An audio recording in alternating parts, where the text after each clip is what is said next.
Voice आ रहा है क्या? सुदीप वॉइस क्लियर है कि बेटा? बताइए पहले।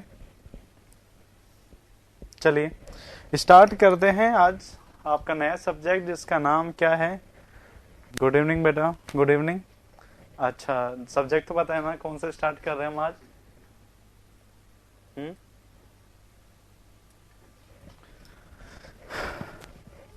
स्टील, चलो अच्छी बात है, आप सभी को पता है।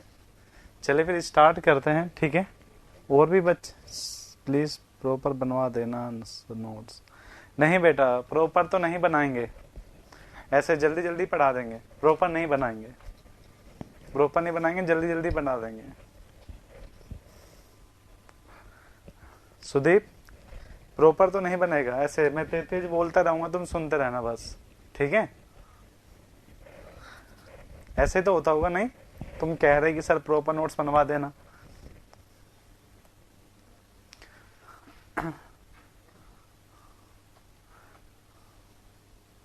अच्छा मजाक कर रहे हैं, चलो ठीक है, स्टार्ट करते हैं, ठीक है? स्टार्ट करें बेटा। देखिए सबसे पहले, हाँ और भी बच्चे हैं, कितने बच्चे हैं? वेट कर लेते हैं थोड़ा सा, जो आ सके वो, ठीक है? जब तक इंट्रोडक्शन देख लेते हैं आपके पास टॉपिक्स क्या क्या रहते हैं जिन्हें हमें डिस्कस करना है, ठीक है? जो भी आपके पास टॉपिक्स हमें जो डिस्कस करने हैं जब तक हम डिस्कस कर लेते हैं, जब तक बच्चे आते हैं, ठीक है? नहीं सर प्रॉपर ही बनते हैं, हाँ वही तो हम कह रहे हैं बेटा तुमसे, ठीक है? सबसे पहले आपके पास बेसिक कॉन्सेप्ट, ठीक है? ये आपके पास जो कॉन्सेप्ट्स हैं वो आपके पास रिलेट करेंगे बाकी के सब्जेक्ट से, इसलिए मैं ये थोड़ा सा बेसिक बता देता हूँ, क्योंकि स्टूडेंट्स को स्टील के बारे में बहुत कम पता होता है, सच में बहुत ही कम पता होता है। सर आपका नेम क्या है? स्टील वाले सर, यही तो क्या होगे ना? नहीं आप यही तो क्या होगे, ये तो नहीं कहते कि वो वाले सर, ये स्टील वाले सर नहीं, चलो पता चल जाएगा धीरे धीरे। सेकंड बात करते हैं आपके पास, सेकंड आपके पास जो चैप्टर हम डिस्कस करने वाले हैं उसका नाम आपके पास है क्या? Connection, okay? मोस्ट इंपोर्टेंट आपके पास ये टॉपिक रहेगा। आप मान लीजिए कि आपके पास अगर 4 क्वेश्चन भी स्टील में से आते हैं ना, तो 2 क्वेश्चन इस चैप्टर में से आएंगे, 2 क्वेश्चन इस चैप्टर में से आएंगे, ठीक है? सबसे मोस्ट इंपोर्टेंट आपके पास चैप्टर यही है। तीसरा आपके पास जो टॉपिक रहेगा जिसे हमें डिस्कस करना है वो आपके पास रहेगा टेंशन मेंबर। क्या रहेगा? Tension member. टेंशन मेंबर में ओनली एक ही क्वेश्चन आता है, तो हम इसको ज्यादा डिस्कस नहीं करेंगे, कम ही डिस्कस करेंगे, ठीक है? बहुत ही कम परसेंटेज से क्वेश्चन आता रहता है यहाँ पर। चौथा आपके पास जो चैप्टर रहेगा वो अगेन आपके पास क्या रहेगा? Comparison member. Again important chapter, again important topic and chapter. इसमें से भी क्वेश्चन आपके पास ज्यादा बनने के चांसेस रहते हैं, अगेन इसमें से भी, ठीक है? बेसिक कॉन्सेप्ट्स, सेकंड क्या है? कनेक्शन, तीसरा क्या है? टेंशन मेंबर, चौथा क्या है? कंपैरिजन, ठीक है? इसके अलावा आपके पास जो 5th चैप्टर है उसका नाम आपके पास है प्लास्टिक एनालिसिस, ठीक है? बाकी फर्दर मन की जो एसएससी को अगर हम छोड़ दे तो बाकी एग्जाम में इसका परसेंटेज ज्यादा रहता है, पर एसएससी में इसके रिलेटेड जो क्वेश्चन है वो सिर्फ गिने चुने रह जाते हैं शेप फैक्टर को लेकर, ठीक है? बट अगर आप एसएससी को छोड़ के बाकी दूसरे स्टेट एग्जाम देखोगे तो इसका परसेंटेज बहुत अच्छा खासा रहता है, ठीक है? एसएससी के लिए कम, बट बाकी एग्जाम में पूछेंगे तो इसका परसेंटेज भी क्या है बेटा? अच्छा है, ठीक है? फिर बात करते हैं आपके पास 6th चैप्टर की। इसके बाद एक छोटा सा टॉपिक रहता है, टॉपिक अलग से बना देते हैं, वैसे तो इसको किसी पार्ट करके बता देना चाहिए। मोस्ट बहुत छोटा टॉपिक, मतलब 1 पेज का रहता है आपके पास। उसके बाद में 8 अगेन आपके पास बीम, ठीक है? जिसे आप गटर के नाम से जानते होंगे, ठीक है? बीम को क्या बोलते हैं? गटर बोलते हैं स्टील में। अगेन इंपॉर्टेंट टॉपिक, यहाँ से भी क्वेश्चन आपके पास आने के चांसेस रहते हैं। इसके बाद आपके पास रहता है प्लेट गटर, मात्र एक ही क्वेश्चन आता है बार बार, किससे आता है? स्टिफनर से, ठीक है? हाँ सर 5th ही नहीं पढ़ाते हैं कोई, बेटा सब पढ़ाएंगे आपको, मैं ऐसा कोई सा चैप्टर नहीं छोड़ूंगा जो आपको नहीं पता हो। इसके बाद आपको स्टिल भी इजी लगने लगेगी, मैं इतना कह सकता हूँ आपको, ठीक है? चलो पढ़ते हैं आगे। इसके बाद आपके पास, वैसे स्टिल तो बहुत हार्ड होती है अगर आपने बीटेक करी होगी तो आपको पता होगा बहुत ज्यादा हार्ड होती है, और मैं कहता हूँ आपको बहुत इजी लगने वाली है। ठीक है, इसके बाद था इंडस्ट्रियल रूफ। लास्ट आपके पास क्या रहेगा, industrial roof and industrial roof and Gentry girder, Gentry girder and last आपके पास रहेगा बेस प्लेट। क्या रहेगा, बेस प्लेट। ये लास्ट के आपके पास 3 टॉपिक रहेंगे, मतलब कि कह सकते हैं मिससेलियस करके। ठीक है, तो इन तीनों को ही हम लास्ट में डिस्कस करेंगे। इंडस्ट्रियल रूफ में मैं रूफ ट्रस पढ़ाऊंगा। ठीक है, जो भी डिजाइनिंग रहती है, ऐसा नहीं वो टोस वाला डिस्कस करेंगे, हम डिजाइनिंग वाला डिस्कस करेंगे, जिसमें हम विंड लोड, अर्थक्वेक लोड, आपके पास रहता है लाइव लोड, वो सभी हम कैलकुलेट करेंगे। ठीक है, इंडस्ट्रियल रूफ के अंदर गैंट्री गर्डर आपने सुना ही होगा, इससे रिलेटेड हम थोड़ा सा डिजाइन के जो स्टेप क्वेश्चन आते हैं वो हम डिस्कस करेंगे यहाँ पर। बेस प्लेट आपके पास 2 टाइप की होती है, एक होता है स्लैब बेस प्लेट, एक होती है गसट। दोनों से ही क्वेश्चन आता है, डिजाइनिंग से या फिर नॉर्मल सा पूछ लेता है। ठीक है, और बाकी के जो मिससेलियस टॉपिक है वो हम सारे इसी चैप्टर में डिस्कस करेंगे, इसी वाले के अंदर। क्लियर ना, 9th वाले चैप्टर में। तो टोटल मिला के मेरे पास 9 चैप्टर है जो आपके पास फॉर दी एसएससी एग्जाम या फिर कोई अदर स्टेट एग्जाम पर्पज से मोस्ट इंपोर्टेंट रहता है। ठीक है, जो भी हम स्टेट में डिस्कस कर सकते हैं, ना इससे ज्यादा पढ़ना है और ना ही इससे कम पढ़ना है। ठीक है, अच्छी लगती थी, कोई बात नहीं, अब और अच्छी लगने लगेगी। ठीक है, चलिए स्टार्ट करते हैं। हाँ हार्ड रहती है, चलो करें। 9th का सेकंड है बेटा Gentry girder. Gentry girder, Gentry girder है।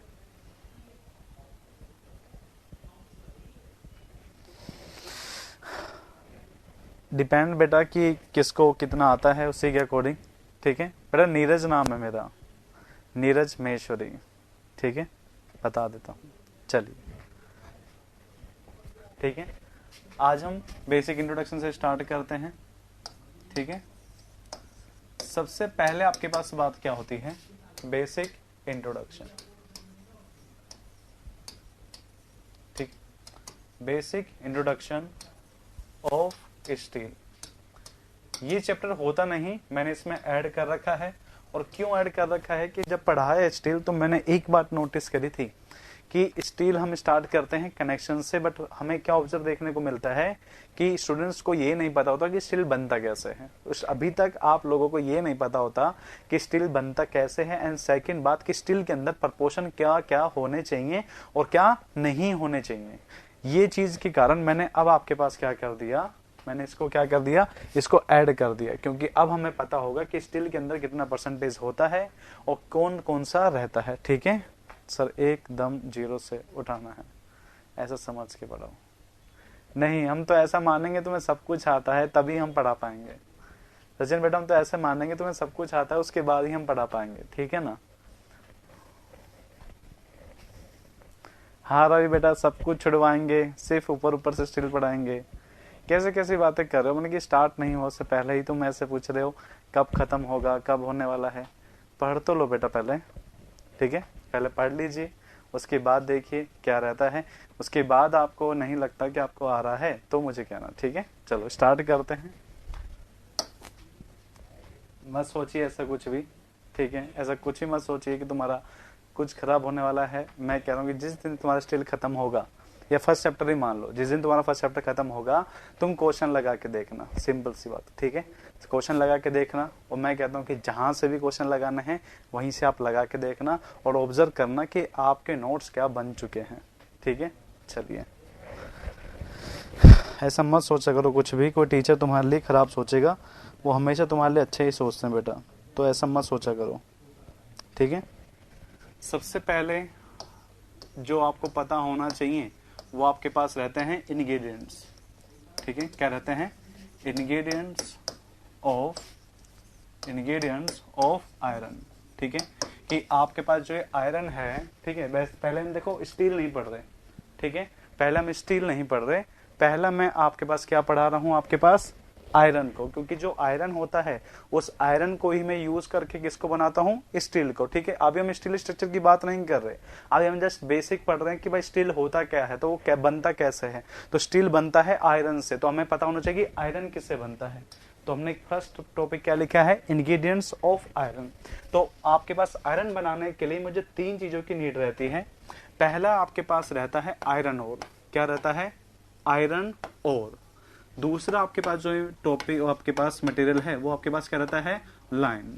तीसरा आपके पास जो मटेरियल है उसका नाम है कोग। और इन तीनों के यूज से मेरे पास जो मिलता है उसका नाम आपके पास क्या बनता है, आयरन। क्लियर। अब आपके पास बात क्या रहती है कि जो आयरन ओर है वो आपके पास क्या है, ठीक है। तो मैं इस आयरन ओर को लेके पहले बताता हूं, ठीक है। आप नोट कर लेना, मैं आपको टाइम दूंगा सफिशिएंट, टेंशन मत करना। ये आयरन ओर आपके पास क्या होती है, पहली बात ये, ठीक है। आयरन ओर आपके पास, आपने सुना होगा कोई रॉक सुनी होगी जो चट्टानें रहती हैं, तो चट्टानों में से जब हम उसको तोड़ के जब हम वो स्टोन को निकालते हैं, मैं क्या कह रहा हूँ, चट्टानों को तोड़ के जब हम स्टोन को निकालते हैं तो वहां से जो मटेरियल मिलेगा ना उसमें बोलते हैं ओर। मैं आयरन ओर क्यों कह रहा हूँ, क्योंकि जिस रॉक्स में से मैं स्टोन को निकाल रहा हूँ, जिस रॉक्स में से मैं स्टोन को निकाल रहा हूँ उसमें आयरन का परसेंटेज क्या है, ज्यादा। उसमें आयरन का परसेंटेज क्या होगा, उस रॉक्स के अंदर ज्यादा होगा।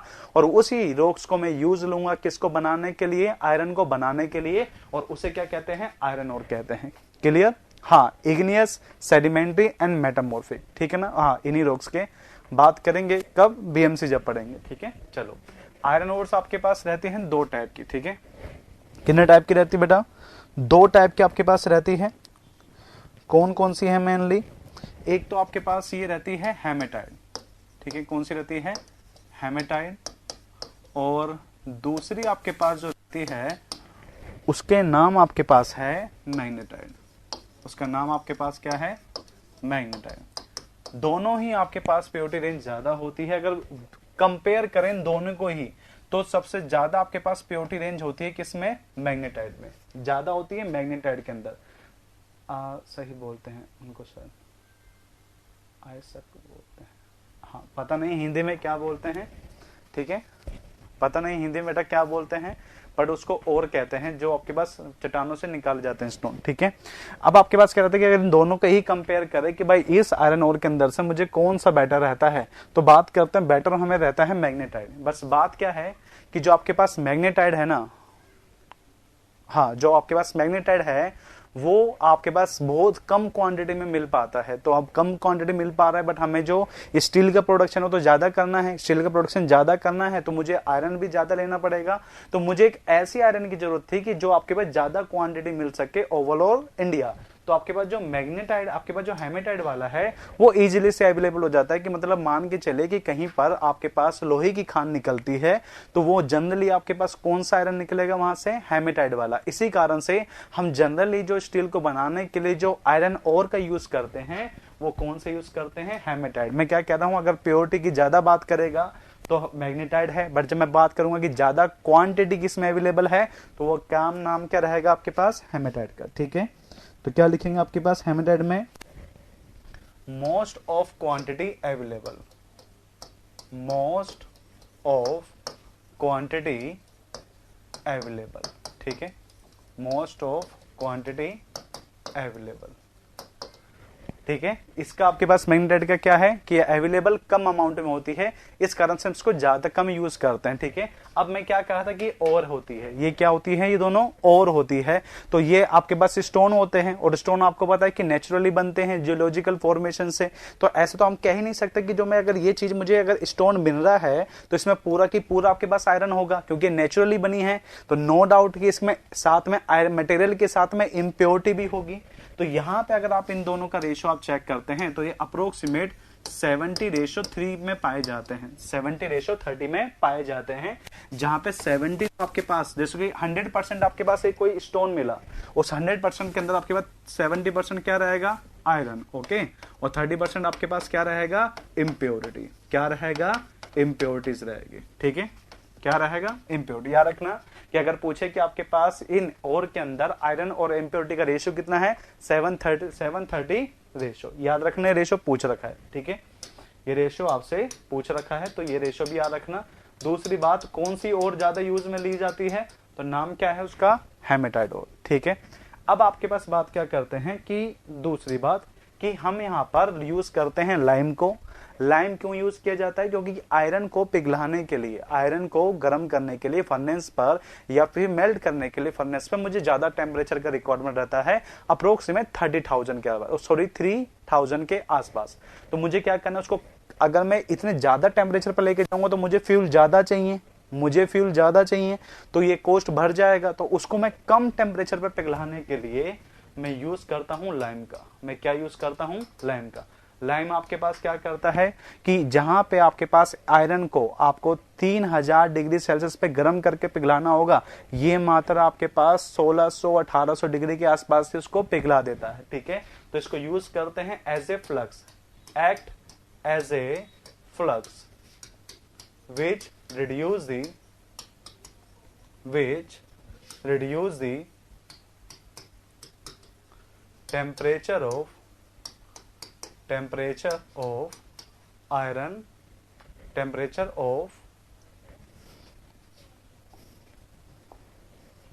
किससे हटाएंगे, किससे? हाँ, reduce the temperature, melting temperature, reduce the melting temperature of iron. Okay, क्या करता है? इसके टेम्परेचर को कम पे ही इसको पिघला देता है। तीसरा आपके पास मटेरियल था जिसका नाम क्या था? कोक। तो बेटा coke as a fuel use किया जाता है। कैसे यूज लिया जाता है? Use as a fuel in the furnace. अब आपके पास क्या रहता है? देखो, मैंने आपके पास सबसे पहले जो चीज बताई थी कि भाई आयरन और आपके पास से ली जाती है। कौन सी लेंगे? आपके पास हेमेटाइड लेंगे। हेमेटाइड ही क्यों ले रहे हैं? क्योंकि ज्यादा अवेलेबल है। लाइम क्या करता है कि इसको आयरन और को कम टेम्परेचर पे पिघलाने के लिए मैं किसका यूज करता हूं? लाइम का। जो ये काम करता है ना टेम्परेचर को कम करके पिघलाने का, इसे बोलते हैं फ्लक्स। इसे क्या बोलते हैं? फ्लक्स। जो कोक है वो एज ए फ्यूल इस फर्नेस में यूज किया जाता है, और फर्नेस के बाद में जो मुझे चीज मिलती है उसे क्या बोलते हैं? आयरन बोलते हैं। ठीक है, तो अब आपके पास क्या किया जाता है कि हेमेटाइड याद रखना है, 7:30 रेशियो में याद रखना है। दूसरी बात, कैसे यूज करते हैं? Act as a flux. And third बात आपके पास क्या है? कोक कैसे यूज किया जाता है? एज ए फ्यूल की तरह। क्लियर? अब आपके पास बात क्या करते हैं, देखो पूरा प्रोसेस सुनना अच्छे से। क्या किया जाता है? सबसे पहले कि जो आयरन और आपके पास रहती है, जो आयरन और आपके पास रहती है, उसमें दो चीजें रहती हैं। पहला, एक तो आयरन एंड दूसरा इम्प्योरिटी। किस रेशो में है? याद रखना 70:30। दोबारा बोलना है, किस रेशो में है? 70:30। तो अब हमने इसको क्या करा? सबसे पहले हमने इसको तोड़ दिया, उसको हमने तोड़ दिया। तोड़ देने को प्रोसेस को क्या बोलेंगे? क्रशिंग। क्रशिंग मतलब इसको बेटा पाउडर की फॉर्म में कर देना है। क्योंकि देखो ये बड़े बड़े स्टोन है और मुझे चाहिए आपके पास किसको? इसको पिघलाना है। तो मैं इतना किस बड़े वाटे को लूंगा और फर्नेस में जाके रख दूंगा।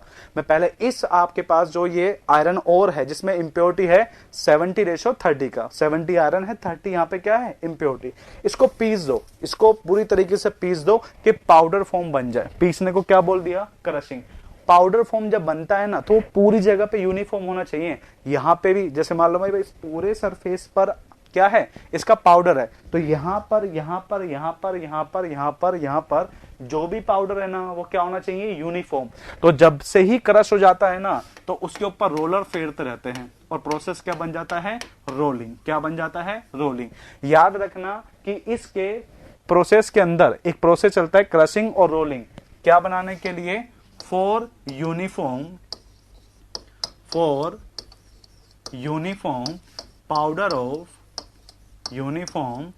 Powder of iron ore. ठीक है, आयरन ओर को किस फॉर्म में बनाने के लिए? एक यूनिफॉर्म पाउडर फॉर्म बनाने के लिए क्रशिंग और रोलिंग चलता रहता है। यहां पे मुझे क्या मिल चुका है बेटा? यहां मुझे मिल चुका है यूनिफॉर्म पाउडर। इस पाउडर में क्या क्या है? 70% आयरन, 30% इम्प्योरिटी। अब आपके पास क्या करना है कि इसको याद रखना, इसको क्या करना है? Magnetic separation. क्या करना है? Magnetic separation. आपने बचपन में बहुत खेला होगा, ये प्रोसेस आपने बचपन में बहुत करा होगा। आपने क्या करते थे? एक मैग्नेट लेते थे, ठीक है, दूसरा मैग्नेट लेते थे, उस मैग्नेट को क्या करते थे, कहीं पर ऐसे आप मिट्टी का ढेर बनाते थे और उसके अंदर एक मैग्नेट को रख देते थे और दूसरे मैग्नेट को उसके ऊपर से इस तरीके से मूवमेंट करवा के उस मिट्टी से बाहर निकाल देते। आप करते थे नहीं करते थे, बताइए? करते थे ना, कि आपके पास उस मेटल के अंदर से वहां से उसको निकालना करता था। तो आपके पास क्या किया जाता है, सेम प्रोसेस यहाँ पे किया जाता है कि जो आपके पास, हाँ आपने नहीं करा होगा तो मतलब आपने बचपन नहीं जिया, बात यह है। मोस्टली बच्चे करते हैं, मोस्टली बच्चे करते हैं, ये मैंने भी किया था इसलिए बता रहा हूँ। यूनिफॉर्म पाउडर के अंदर आपके पास क्या है, impurity plus iron, impurity plus iron. तो एक बड़ा सा आपके पास जो पाउडर है, इसके ऊपर एक बड़ी सी रोड होती है, बड़ी सा मैग्नेट होता है, वो इस तरीके से घूमता रहता है, इस तरीके से घूमता रहता है। अब आपके पास क्या होगा, अब आपके पास क्या होने वाला है, जितना भी मिट्टी के था, जितना भी आपके पास पाउडर था इम्प्योरिटी के साथ में, इस मैग्नेट पे सिर्फ क्या चिपकेगा, इस मैग्नेट पे सिर्फ क्या चिपकेगा, बताओ क्या चिपकेगा, ओनली आयरन चिपकेगा। ओनली आपके पास क्या मिल जाएगा, आयरन।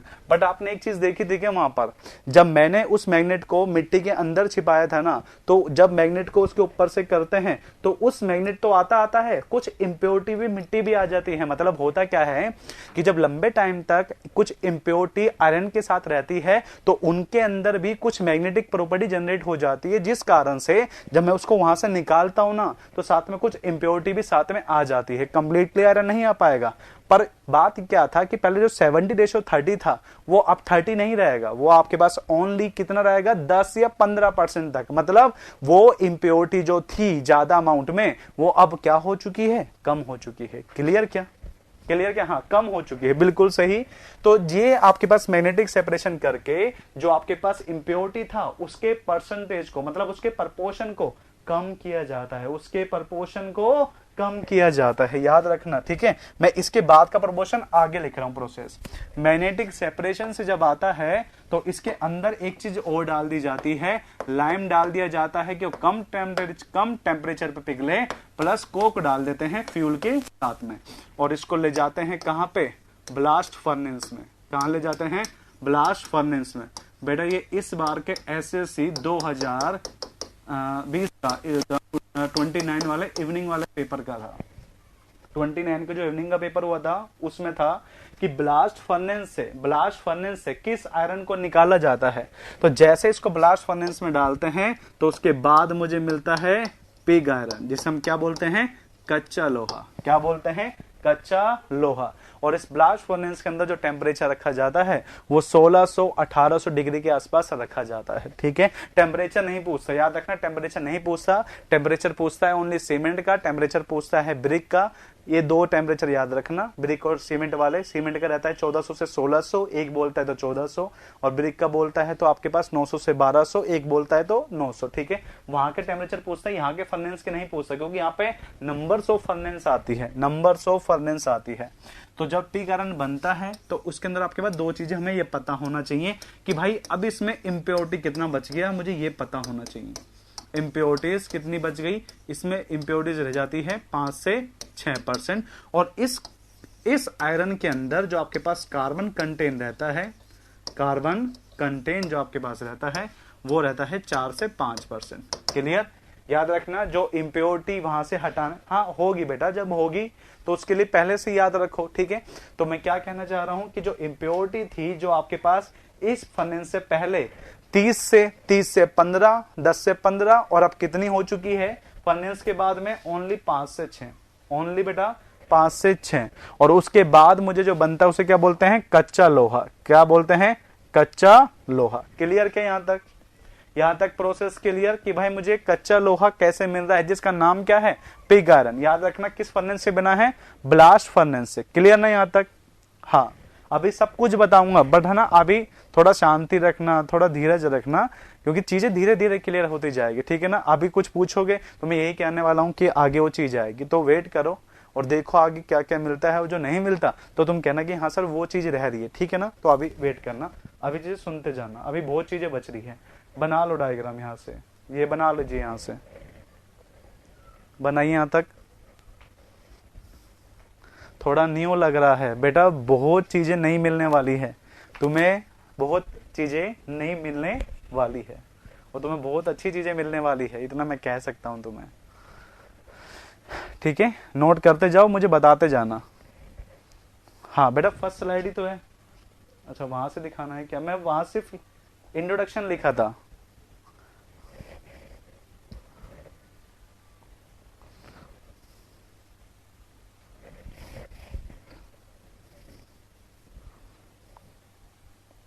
ठीक है, कार्बन अलग नहीं होगा क्या? नहीं बेटा, कार्बन जो कॉल करते हैं उसमें मिल जाता है।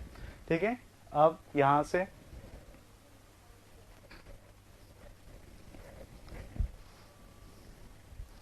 स्क्रीनशॉट नहीं बेटा, तुम्हें लिखना है। आप मुझे मत बताइए कैसे क्या करना है, आप नोट करते जाइए, मैं आपको पूरा करा दूंगा, कोई टाइम नहीं, दिक्कत नहीं है। ठीक है, टाइम के अंदर में ही होगा, पर आप चीजें अच्छे अच्छे से करते जाइए। ठीक है, चलिए। Basic introduction of steel, chapter number 1, ingredients of iron.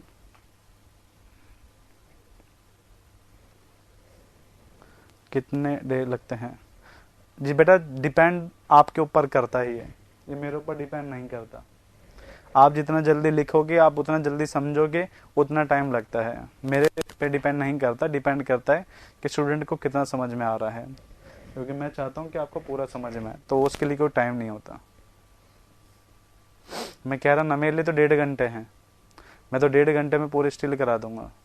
बस सुनते रहना है, यही चीज़ें लिखते रहो, पूरे के पूरे चैप्टर हो जाएंगे। मान के चलो तब भी आपके पास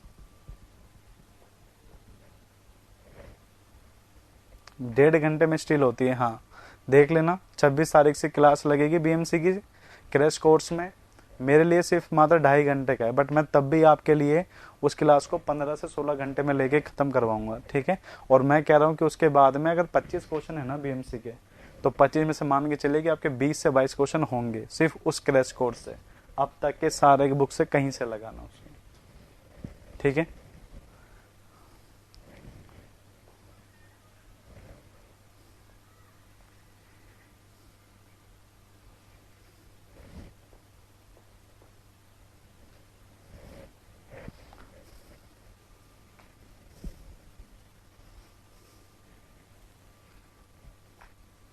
सर एक बार फर्स्ट और सेकंड दिखा दो। अभी दिखा रहे हैं सुदीप बेटा। Sir sir percentage of impurity है 4 से 5 और कार्बन कंटेंट Fe है क्या?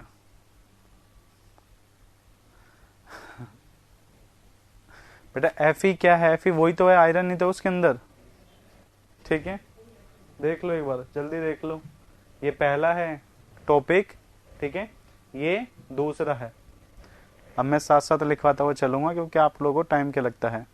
बाकी 90% क्या है बताओ? बाकी लोग मोहन को बताओ कि बाकी इसमें क्या बच गया, बताओ बेटा। इनको छोड़ के 90 से आयरन ही तो होगा, समझे ना? तुम क्या कर रहे हो मोहन बेटा? ये चीजें बताने की थोड़ी ना होगी, क्योंकि देखो अगर मैं ये चीजें बता चुका कि इम्प्योरिटी इतना है, कार्बन इतना है, तो बाकी चीज क्या बचेगा? आयरन ही तो बचेगा। ठीक है, चलो आगे पढ़ते हैं। ठीक है, इसके बाद पिग आयरन, जो हमारे पास कच्चा लोहा होता है, उसको अगर मैं लेके जाता हूं कहां पे, उसको अगर मैं लेके जाता हूं क्यूबोला फर्नेस, कहां पे लेके जाता हूं? क्यूबोला फर्नेस में। ठीक है, क्यूबोला फर्नेस के अंदर, तो वहां से इसको अगेन हीट किया जाता है। वही बेटा, वो तो अपना आप पता चल जाता है। ठीक है, जैसे बाकी बच्चों को पता चला, वो आपको भी पता चलना चाहिए। ठीक है, क्यूबोला फर्नेस में डालते ही आपके पास क्या बनता है? वहां से कास्ट आयरन बनता है। ठीक है, क्या बनता है? कास्ट आयरन बनता है। ठीक है, कास्ट आयरन जब आपके पास बनता है तो हम उसके अंदर नोटिस करते हैं कि इसके अंदर जो कार्बन कंटेन है, जो कार्बन कंटेन मिलता है, ठीक है, वो कार्बन कंटेन आपके पास मिलता है अप्रोक्सीमेट 2% से ज्यादा। अब भाई अगर आपसे पूछ ले कि हाँ भाई होता कितना है, मुझे वो भी बता दो, तो उसको बता देना कि भाई 2 से 4% तक होता है। सेकंड, आपके पास जो आपके पास मटेरियल है वो आपके पास रहता है यहाँ पे इम्प्योरिटी। अब पहले आपके पास कितना था इम्प्योरिटीज बताओ? पिग आयरन के अंदर इम्प्योरिटीज कितना था बेटा? 5 से 6। मैंने अगेन उसको इस फर्नेस के अंदर गर्म किया है, क्यूबोला के अंदर, तो आप बताइए कि इम्प्योरिटी घटेगी या बढ़ेगी? नॉर्मली बात है कि अब और घट जाएगा, तो इम्प्योरिटी जो आपके पास रह जाती है यहाँ पे वो रह जाती है मात्र 2 से 3%। और बाकी क्या बचेगा बेटा? बाकी क्या बचेगा? अब आयरन बचेगा, मैं आपको वो भी बोल दूंगा, ठीक है? आपको जो ठीक लगता है मैं वो आपके लिए बोलता जाऊंगा। बाकी क्या मिलेगा? आयरन मिलेगा। क्लियर? तो याद रखना, दूसरा क्वेश्चन जो पूछ सकता है कि क्यूबोला फर्नेस से मुझे कौन सा आयरन मिलता है, या फिर उल्टा करके पूछेगा कि क्यों आपके पास जो कास्ट आयरन है वो किस फर्नेस से मिलता है। ठीक है, देखो आगे भी और उल्टा भी दोनों याद रखना है। क्यूबोला कास्ट से, तो कास्ट से क्या बनेगा? क्यूबोला। वो कास्ट किसमें बनेगा? क्यूबोला में। अगर मैं इस पिग आयरन को लेके जाता हूं पडिंग फर्नेस में, कहां लेके जाता हूं? पडिंग फर्नेस में, तो आपके पास जो मिलता है आयरन, ठीक है, ये इसका पार्ट है ना? कंफ्यूज मत होना, कंफ्यूज मत होना, इसका पार्ट है। अगर कोक मतलब कोयला होता है, हाँ कोक मतलब कोयला, बिल्कुल सही बोले आप। पडिंग फर्नेस में जब हम इसको लेके जाते हैं तो मुझे मिलता है रोट आयरन। क्या मिलता है? Road iron. ओके, इसके रिलेटेड आपके पास क्वेश्चन कुछ ज्यादा बनते हैं। इससे रिलेटेड क्वेश्चन, सर कितने फर्नेस है? बेटा देखो, अगर जब मैं बीएमसी पढ़ाऊंगा ना, जब मैं बीएमसी के डिस्कशन करेंगे आपके पास कहाँ पे? क्रैश कोर्स में, तो वहां देखना कितनी फर्नेस आती है, क्योंकि मैं वहां पे सिर्फ मटेरियल को लेकर डिस्कस करना है। बट मैं आज हमारा जो मैं पढ़ा रहा हूँ आपको अभी, वो टॉपिक क्या है? Steel structure. तो यहाँ मैं जस्ट बेसिक जो मेन फर्नेस है उनको डिस्कस कर रहा हूँ। वहां पे तो मैं नंबर्स ऑफ फर्नेस डिस्कस करूंगा, मैं क्या नंबर्स ऑफ फर्नेस डिस्कस करने वाला हूँ।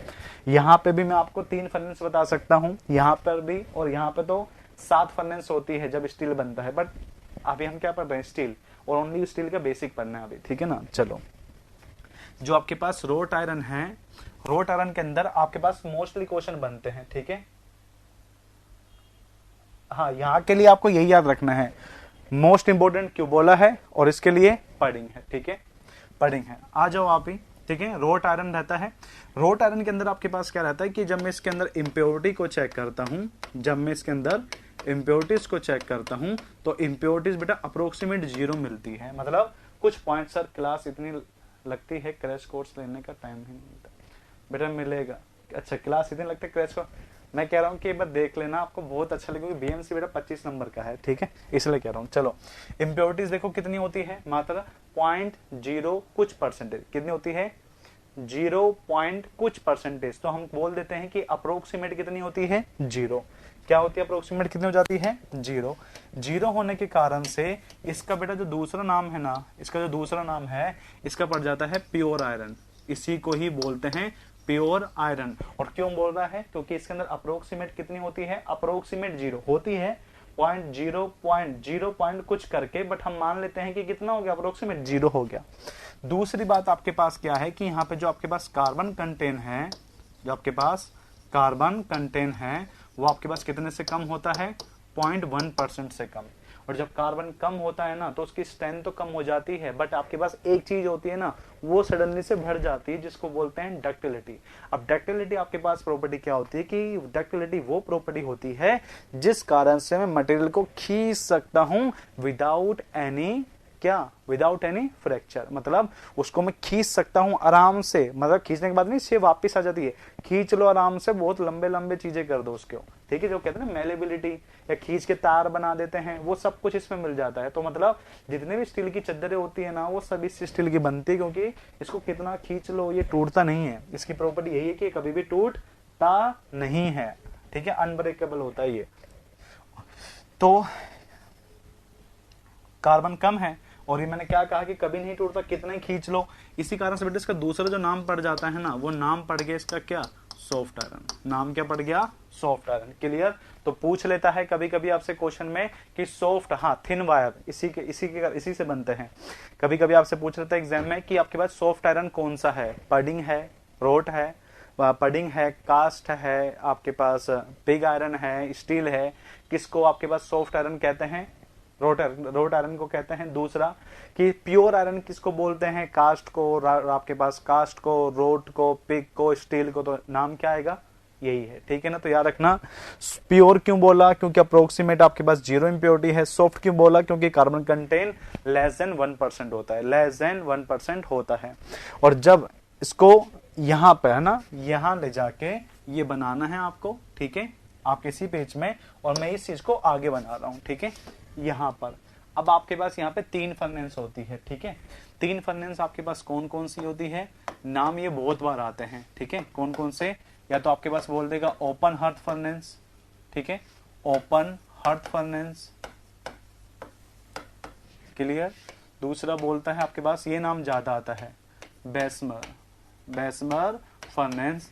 तीसरा नाम बहुत कम बार पूछता है, इलेक्ट्रिक फर्नेस, इलेक्ट्रिक फर्नेस।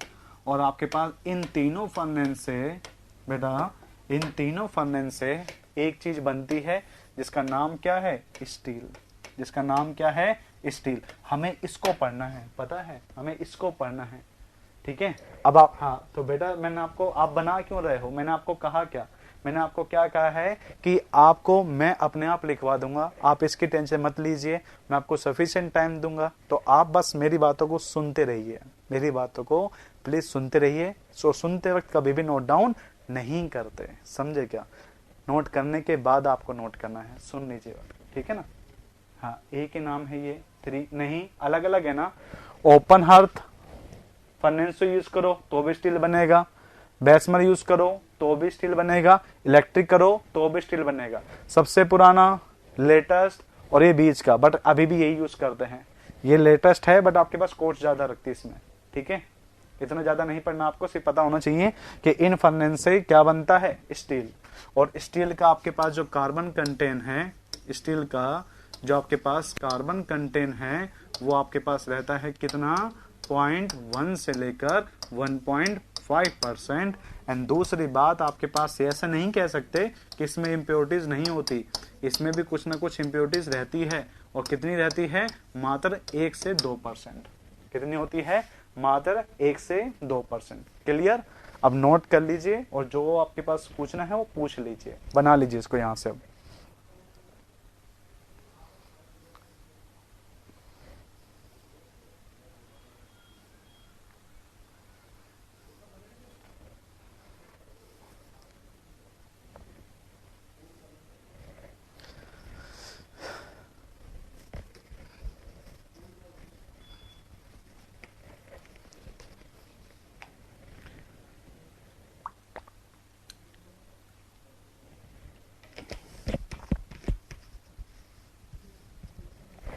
26 है मेरी,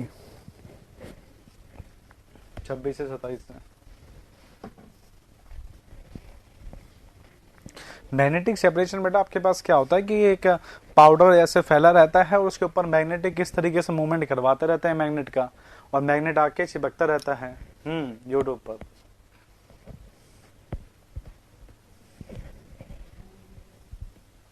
हाँ चलेगी, अच्छे से होगा वहां पर।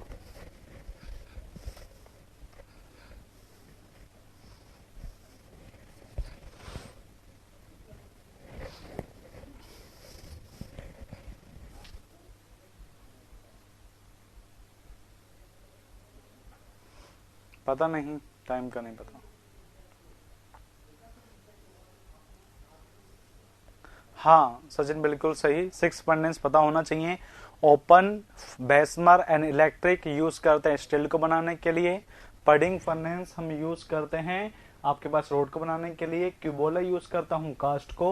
और आपके पास ब्लास्ट फर्नेस बनता है किससे, पिग आयरन के लिए। क्लियर। चलिए आगे बात करते हैं, ठीक है। अब आपके पास यहाँ पे क्या रहता है कि जो हम स्टील की बात करते हैं, स्टील को ही फर्दर यूज कर देते हैं, ठीक है। जो हम स्टील की बात करते हैं इसी को ही हम आगे क्या कर देते हैं, 5th हुई है, 6 हो गए ना बेटा। ब्लास्ट फर्नेस भूल गए क्या सचिन, ठीक है। स्टील को ही हम आगे फर्दर क्लासिफाई कर देते हैं कुछ पार्ट्स में according to carbon content. It is further classified, it is further classified into 3 types according to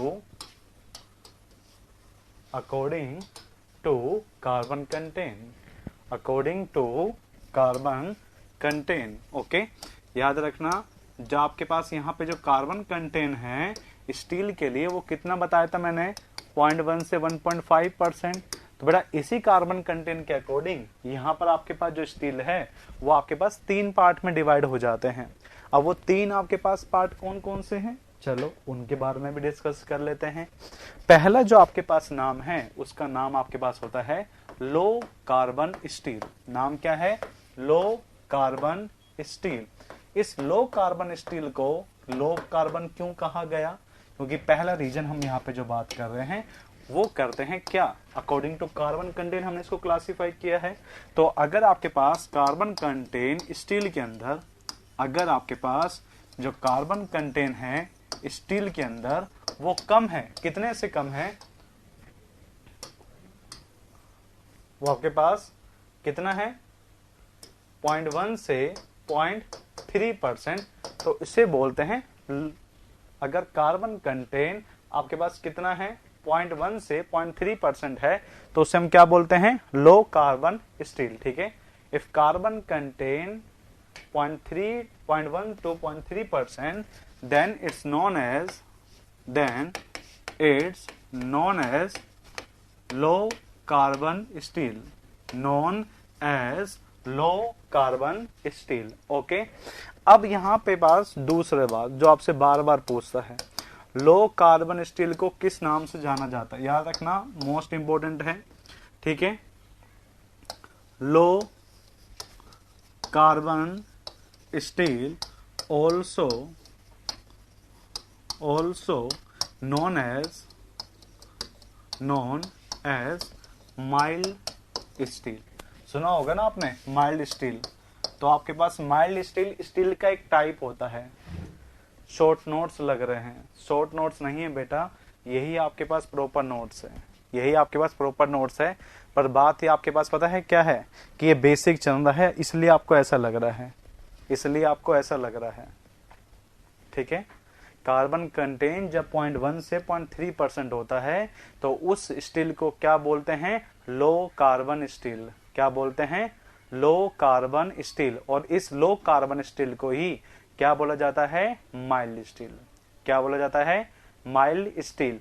अब आपके पास क्या पूछते हैं कि जो आपके पास मैं पढ़ाने वाला हूं आपको क्या, स्टील स्ट्रक्चर पढ़ाने वाला हूं मैं, क्या, स्टील स्ट्रक्चर। तो याद रखना हमेशा स्टील स्ट्रक्चर में जो स्टील यूज लिया जाता है उसका नाम आपके पास क्या रहता है, माइल्ड स्टील। याद रखना ये इंपॉर्टेंट है, बार बार पूछता है आपसे कि आपके पास स्टील स्ट्रक्चर में किसको यूज किया जाता है, माइल्ड स्टील को। एप्लीकेशन लिख लेना, use in design of steel structure, use in design of steel structure, steel structure.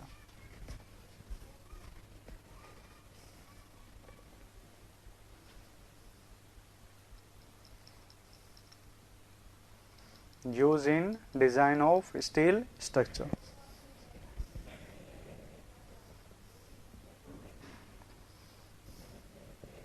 Clear यहां तक?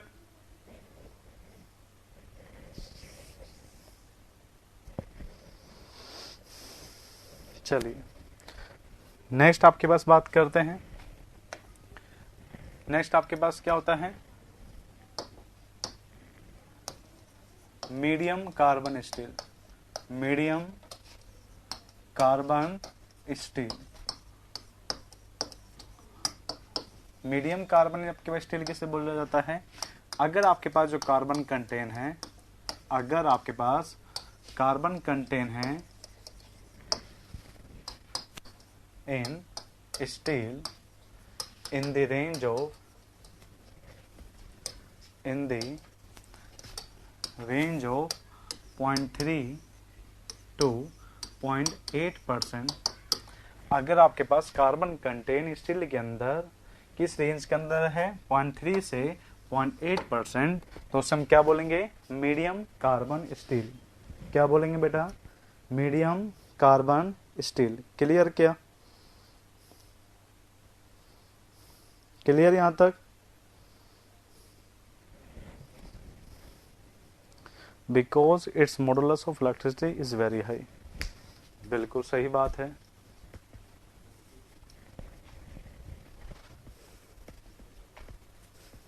ठीक है, अब बात आता है इसका एप्लीकेशन, कि इसका एप्लीकेशन कहाँ पे यूज करते हैं। तो इसका एप्लीकेशन लिख लीजिए कहाँ पे यूज करते हैं, ठीक है। रेल एक्सेल में, रेल एक्सेल में आपने देखे होंगे ना, आपके पास इस तरीके से आपके पास जो व्हील होते हैं, और व्हील के अंदर इस तरीके से आपके पास ये जुड़ा रहता है रेल के अंदर। तो आपके पास जो ये है ना, इसको बोलते हैं एक्सेल। तो ये किसके बने होते हैं, मीडियम कार्बन स्टील के। हाँ बिल्कुल सही है वैल्यू, बिल्कुल सही वैल्यू आपकी बेटा।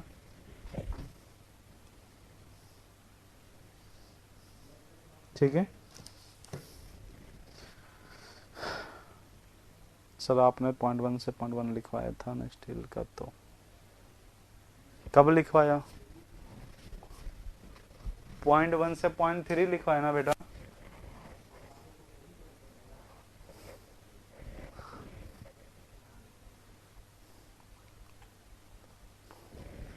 अरे तुम कर क्या रहे हो, ये स्टील का मैंने कब 0.1% लिखवा दिया बेटा? 1.1% है, 1.5% है।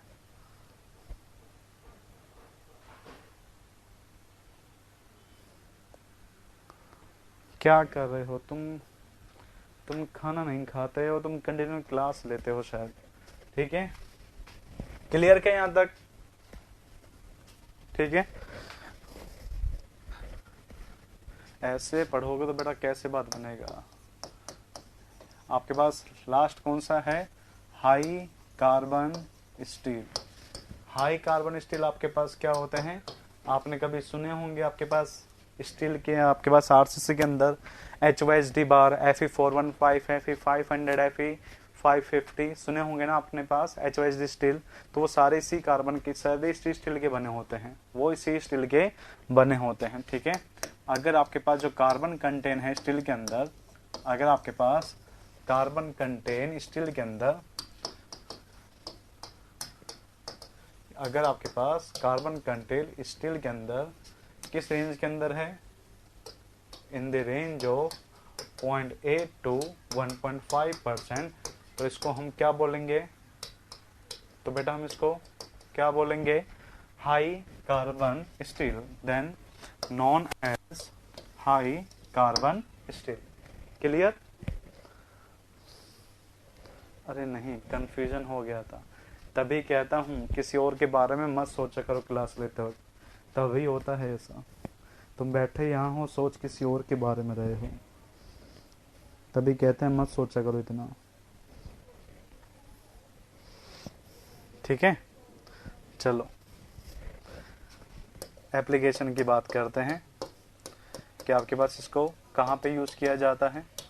इसका बेटा आपके पास अगर यूज़ देखोगे तो आपने कभी एक कहावत सुनी होगी ना, कि लोहे को लोहे काटता है, सुना होगा ना? सुना है नहीं सुना? लोहे लोहे को काटता है। बस बात क्या है कि वो इंजीनियर नहीं थे, और वो इंजीनियर होते तो वो कभी नहीं ये बात तो कभी कहते नहीं कि लोहे लोहे को काटता। वो क्या कहता, high carbon steel low carbon steel को काटता है। तो जो आपके पास स्टील से, देखना कभी आपके पास घरों के वहां पर जब सरिये बनते हैं ना, तो लोहे को काटते रहते हैं, एक आपके पास स्टील उससे। तो जो स्टील होती है ना, जिससे काटा जाता है उन बार्स को, जो थ्रेड बार होती है उनको, एक आपके पास रोड, इससे एक ऐसा होता है रोटर घूमने का, उससे जो काटा जाता है वो किसका बना होता है, हाई कार्बन का। तो हाई कार्बन से लो कार्बन को काटा जाता है। ठीक है, हाँ ब्लेड कहते हैं उसे, स्टील ब्लेड। ठीक है, तो आपके पास यहाँ पे क्या बोलेंगे, किस लिए यूज करते हैं, for cutting purpose, for cutting purpose. या फिर आप देखना म्यूजिक इंस्ट्रूमेंट के अंदर, म्यूजिक इंस्ट्रूमेंट में देखे हो ना, गिटार के अंदर वो बजते रहते हैं, टन टन टन करते हैं, नहीं टूटता, क्यों नहीं टूटता, इसी का बना होता है। ठीक है, म्यूजिक इंस्ट्रूमेंट, या फिर आप कह सकते हैं स्प्रिंग, बेटा वो सभी किसके बने होते हैं, हाई कार्बन स्टील के बने होते हैं। क्लियर क्या?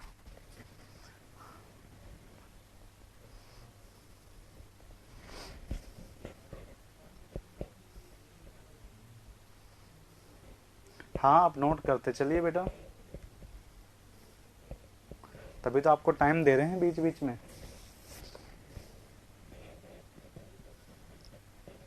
पार्टिकल्स टाइप का मटेरियल होता है।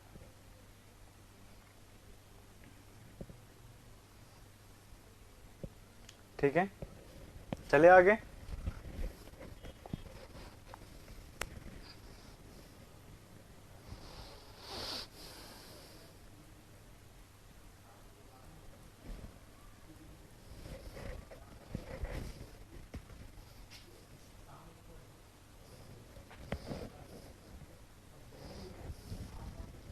कर लिया बेटा, चलिए ठीक है।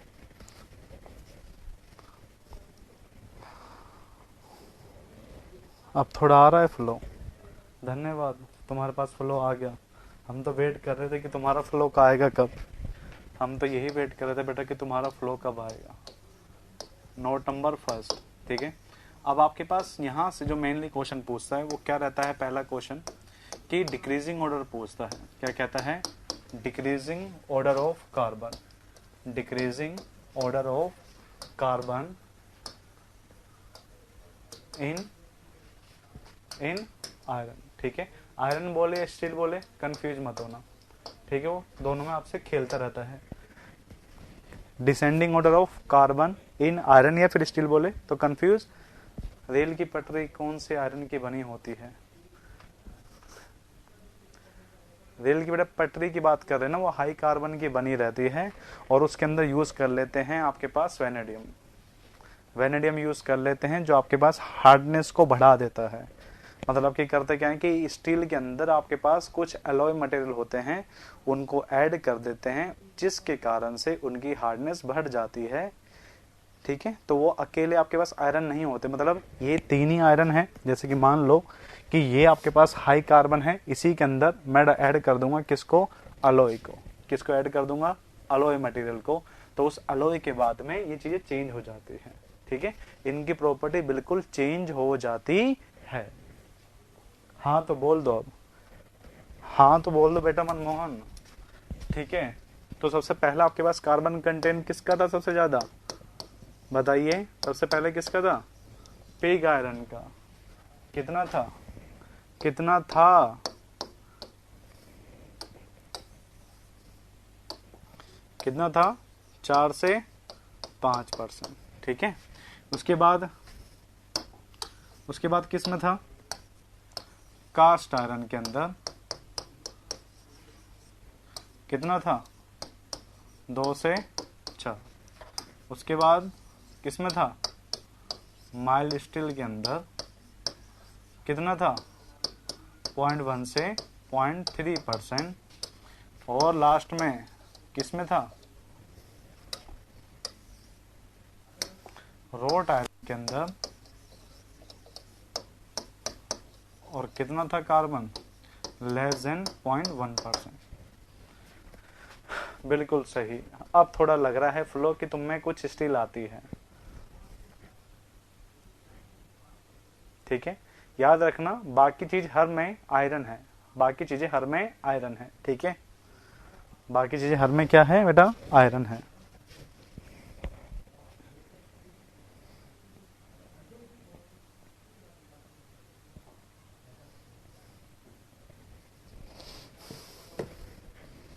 क्लियर के यहां तक। ये क्वेश्चन आपके पास एसएससी छोड़ो, डीएमआरसी छोड़ो, बिहार का ए का पेपर वो भी छोड़ो, आंध्र प्रदेश का ए का पेपर वो भी छोड़ो, कर्नाटक का पेपर वो भी छोड़ो, एमपी का ए का पेपर वो भी छोड़ो, कोई सा एग्जाम नहीं छोड़ा कि इसमें ये वाला क्वेश्चन नहीं पूछा हो। कम से कम मान के चलिए 8 से 10 पेपर के अंदर मात्र सिर्फ ये क्वेश्चन बार बार पूछ रखा है, बार बार पूछ रखा है। तो बेटा गलती मत करना, यहाँ से गलती मत करना, ठीक है। चलिए नोट कर लिया क्या आप लोगों ने, नोट कर लिया कि बेटा ये क्वेश्चन देखने को मिलता है, यस बेटा जरूर देखने को मिलता है, और ये बहुत जगह देखने को मिलेगा। तो मैं इवन आईएएस के अंदर भी ये क्वेश्चन देखने को मिल जाएगा, ठीक है। खत्म हो गए यहाँ पर, कुछ ही को नोट करना है पुराना, ये सारे हटा दूं, ठीक है।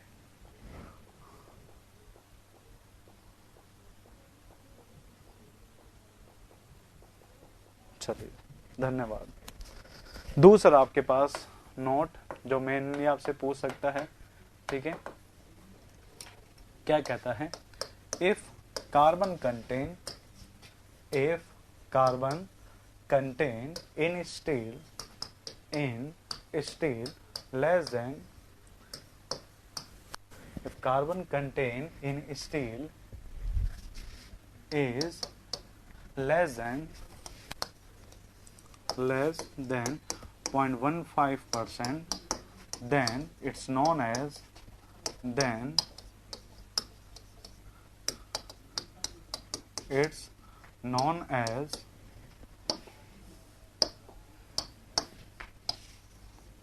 dead mild steel. Dead mild steel. Clear? याद रखना, अगर स्टील के अंदर जो हमारे पास कार्बन है वो मात्र कितना है 0.15 से %, तो बेटा उसको क्या बोलते हैं? उसको बोलते हैं डेड माइल्ड स्टील। और जबकि माइल्ड स्टील का आपके पास रेंज मैंने कितना बता रखा है 0.1 से 0.3, बट अगर ये 0.15 से कम हो गया 0.15 से कम हो गया तो आपके पास क्या हो जाएगा? ठीक है, क्या हो जाएगा? Dead mild steel. क्लियर? क्या तो गलती मत करना, डेड माइल्ड स्टील वो का स्टील होता है जिसके अंदर कार्बन कंटेंट 0.15 से कम होता है, और माइल्ड स्टील वो होता है जिसके अंदर कार्बन कंटेंट 0.1 से 0.3 होता है। ठीक है, हाँ तो बोल दो कि आ गया सर समझ में। ऐसे चुपचाप बैठ तो हमें पता ही नहीं चलता कि तुम सो रहे हो जग रहे हो। ऐसा लग जाए तुम बीच में सो जाते हो, फिर एक नैप लेकर फिर वापस आ जाते हो। हाँ ऐसे बोलते रहा करो, हाँ सर जग रहे हैं जग रहे हैं जग रहे हैं जग रहे हैं, हाँ मुझे पता चल सके कि हाँ तुम जितने भी लोग हो यहाँ पर जग रहे हो। ठीक है, चलिए। सुदीप खासकर, मुझे खुद सुदीप का तो डर लगता है कि कहीं दोबारा सोचने न लग जाए। तुम भाई रिप्लाई करते रहा करो, तुम्हारा पता लगता रहे। ठीक है, चलो नोट कर लिया? हाँ मैं पूछता रहूंगा सुदीप तुम्हें बार बार। ठीक है भाई, नोट कर लिया क्या? चलो, अब कुछ प्रॉपर्टीज होती हैं। होता क्या है कि स्टूडेंट पढ़ लेंगे पूरा की पूरा स्टील, बट उनको ये चीजें पता होती नहीं। ठीक है, मैकेनिकल प्रॉपर्टीज ऑफ स्टील। अब ये प्रॉपर्टी पता होना अधिकार है तुम्हारा। अगर तुम सिविल इंजीनियर हो और वो भी तुम स्टील पढ़ ले तो तुम्हारा अधिकार हो जाता है कि ये चीजें तुम्हें मात्र पता होना चाहिए। ठीक है ना? क्लियर? तो क्या क्या आता है इसके अंदर? सबसे पहला जो तुम बार बार बोलते हो, मॉडुलस ऑफ इलेक्ट्रिसिटी, जिसका नोटेशन क्या होता है? ES, जिसका वैल्यू कितना होता है? 2 × 10⁵ न्यूटन पर mm का स्क्वायर। क्लियर? क्या ये तो सभी को पता होगा, है ना? और इसे किस लॉ से डिफाइन किया जाता है? इसे किस लॉ से डिफाइन किया जाता है बताइए? हुक्स लॉ से। हुक्स लॉ कहां तक वैलिड है? हुक्स लॉ कहां तक वैलिड है?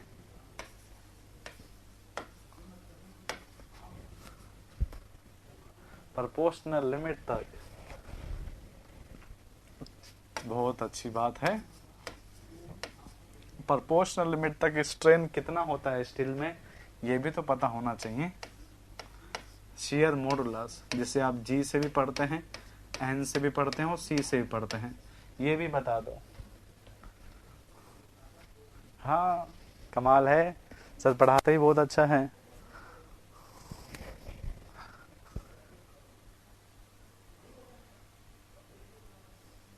ठीक है, तो बताइए शियर मॉडुलस कितना होता है? मॉडुलस ऑफ इलेक्ट्रिसिटी पता है, शियर मॉडुलस भी तो पता होगा क्योंकि तुमने यूज किया होगा। नहीं, ये भी तो सॉम में आया होगा, फिर तुमने पूछा क्यों नहीं?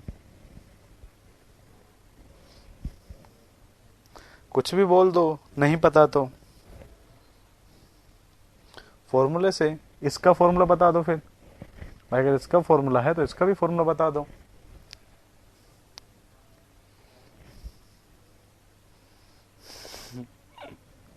कोई बात नहीं, कोई बात नहीं, हम बता देते हैं। 0.77 10⁵ न्यूटन पर mm का स्क्वायर।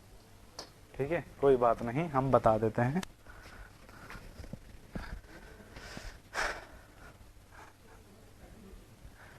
चलो आ जाओ आगे। पॉइजन रेशो, पॉइजन रेशो किसका रेशो होता है बता दो। पॉइजन रेशो पढ़ा था ना, पॉइजन रेशो, ठीक है, पढ़ा था ना पॉइजन रेशो आपने। हाँ, सर ने कहा होगा कि या तो म्यू रख लो या फिर 1/m रख लीजिए। नहीं, अब पॉइजन रेशो स्टील के लिए पता होगा, लेटरल स्ट्रेन अपन लॉन्गिट्यूडिनल स्टील, बहुत अच्छी बात है, ठीक है। हाँ बिल्कुल सही है, वॉल्यूमेट्रिक गलत है जो भी बता रहा है। शेयर मॉडुलस नहीं था बेटा, वो शेयर मॉडुलस नहीं था, वो बल्क मॉडुलस था जो तुम बता रहे हो। स्ट्रेस अपन में वॉल्यूमेट्रिक, छोड़ो तुम गलती कर बैठोगे। इसका पॉइजन रेशियो स्टील का कितना था सर? नहीं वो अपन नहीं बताया, बताइए। 0.33। तो फिर एल्यूमिनियम का कितना था? अगर 0.33 स्टील का है तो एल्यूमिनियम का कितना था? ये बिल्कुल सही बताए, 0.287। बट बेटा ये माइल्ड स्टील का है और मैं आपसे बात कर रहा हूँ मात्र स्टील की। नहीं, चलो बता देते हैं तुम्हें, क्यों इतना परेशान कर रहे। देखो पहली बात आपके पास ये होता है कि मैं पॉइजन रेशो क्या पूछ रहा हूँ। पॉइजन रेशो की दो रेंज होती है, एक होती है इलास्टिक रेंज। इलास्टिक रेंज वो स्ट्रेन होता है कि लोड लगने के बाद वो वापस अपनी शेप में आ सकता है। 0.286 होती है माइल्ड स्टील की, मैं ओनली स्टील की बात कर रहा हूँ। अब आप स्टील पढ़ रहे हैं तो आई होप कि आपको पता होना चाहिए कि स्टील माइल्ड स्टील होता है, सॉरी स्टील माइल्ड स्टील नहीं होता, बट माइल्ड स्टील स्टील होता है, बस ये वाली बात। और दूसरी आपके पास रेंज होती है क्या? Plastic range. क्या होती है? Plastic range. इलास्टिक रेंज होती है 0.3 तक और प्लास्टिक रेंज होती है 0.5 तक, इतनी इसकी ज्यादा होती है। अभी तो कुछ आता ही नहीं, अगर हम पूछने लगे ना बेटा, वही चीजें पूछेंगे ना जो तुमने पढ़ी है, तुम कहोगे कि हाँ सर गलती हो रही है। रिवीजन करते चलो ना, वो सर के नोट्स बताए सर ने, इतने अच्छे से कोरोस कैट्स करवाए सर ने, तो उसके शॉर्ट नोट्स पढ़ते चलो ना, तो तुम्हारे डाउट्स क्लियर होते चले, ठीक है। एल्यूमिनियम का होता है 0.33, स्टील का होता है 0.286। मान लिया आपके पास जो स्टील का अगर पूछता है तो 0.3, अगर आपका प्लास्टिक रेंज पूछता है तो कितनी दूर तक जा सकता है? 0.5 तक। एक्चुअल में जो स्टील के अंदर जा सकता है, माइल्ड स्टील का अगर पूछता है तो होता है 23.4%, और अगर HYD स्टील की बोलता है तो कहता है 17.4%। बहुत ज्यादा होती है, याद रखना, ठीक है। चलिए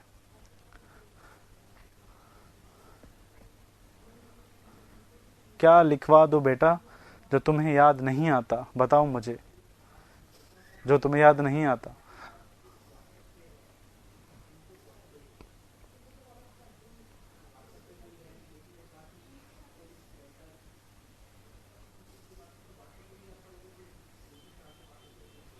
स्टील का और भी एलिमेंट वो आएगा बेटा, बाकी एलिमेंट का तो जब तुम जाके सोम पढ़ोगे तो तुम्हें वहां सब चीज का मिल जाएगा। तुम्हें जब सोम का पढ़ोगे तो तुम्हें सब चीज का मिल जाएगा। Poisson ratio is not in RCC steel syllabus, बात यह है।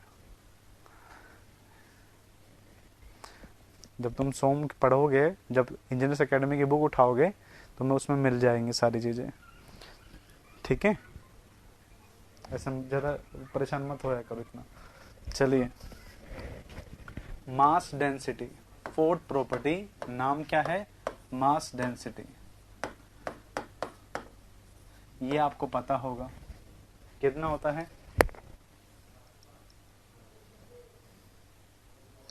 बिल्कुल सही बेटा, 7850 kg per metre cube, 7850 kg per metre cube.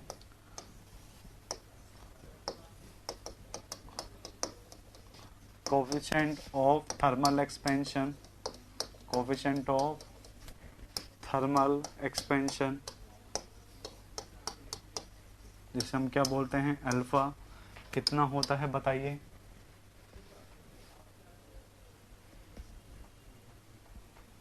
Coefficient of thermal expansion कितना होता है?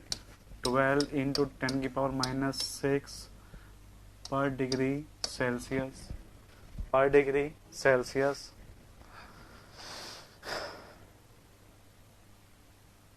विभव बेटा क्या क्या लिख रहे हो तुम, इतनी वैल्यू कहां से लेकर आते हो?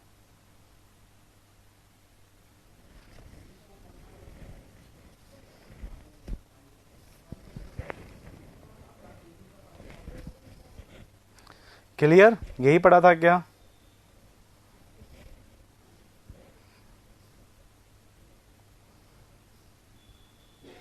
तो ये प्रॉपर्टी है जो आपके पास पेज नंबर IS 800 के कोड पे गिवन है, और ये आपको पता होना चाहिए क्योंकि एक भी प्रॉपर्टी ऐसा नहीं है, मैं कह रहा हूं उनमें से एक भी ऐसी प्रॉपर्टी नहीं है जो आपके स्टेट एग्जाम में नहीं पूछता, जो आपके स्टेट एग्जाम में बेटा नहीं पूछता है, याद रखना। ठीक है, क्लियर क्या?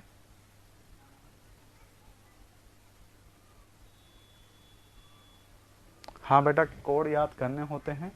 अगर आपको कोड नहीं पता तो मैं आपको 35 कोड लिखवा दूंगा, और वो ऐसे कोड हैं जो जितने भी स्टेट एग्जाम हुए हैं, जितने भी स्टेट एग्जाम हुए हैं उन सब में आपके पास आ चुके हैं। 35 कोड है टोटल मिला के, मतलब कि ओवरऑल मिला के तो देखो लिमिट नहीं होती, बट मेनली जो आपके पास कोड है वो 35 कोड है। तो मैं आपको वो एक ही पेज पे लिखवा दूंगा सारे कोड, जो आपको जगह जगह ना पढ़ना पड़े, एक ही जगह सारे कोड, जितने भी स्टेट एग्जाम है ओवरऑल इंडिया जितने भी आपके पास आए हैं वो सारे आपको एक ही पेज पे लिखवा दूंगा। ठीक है, आप टेंशन मत लीजिए।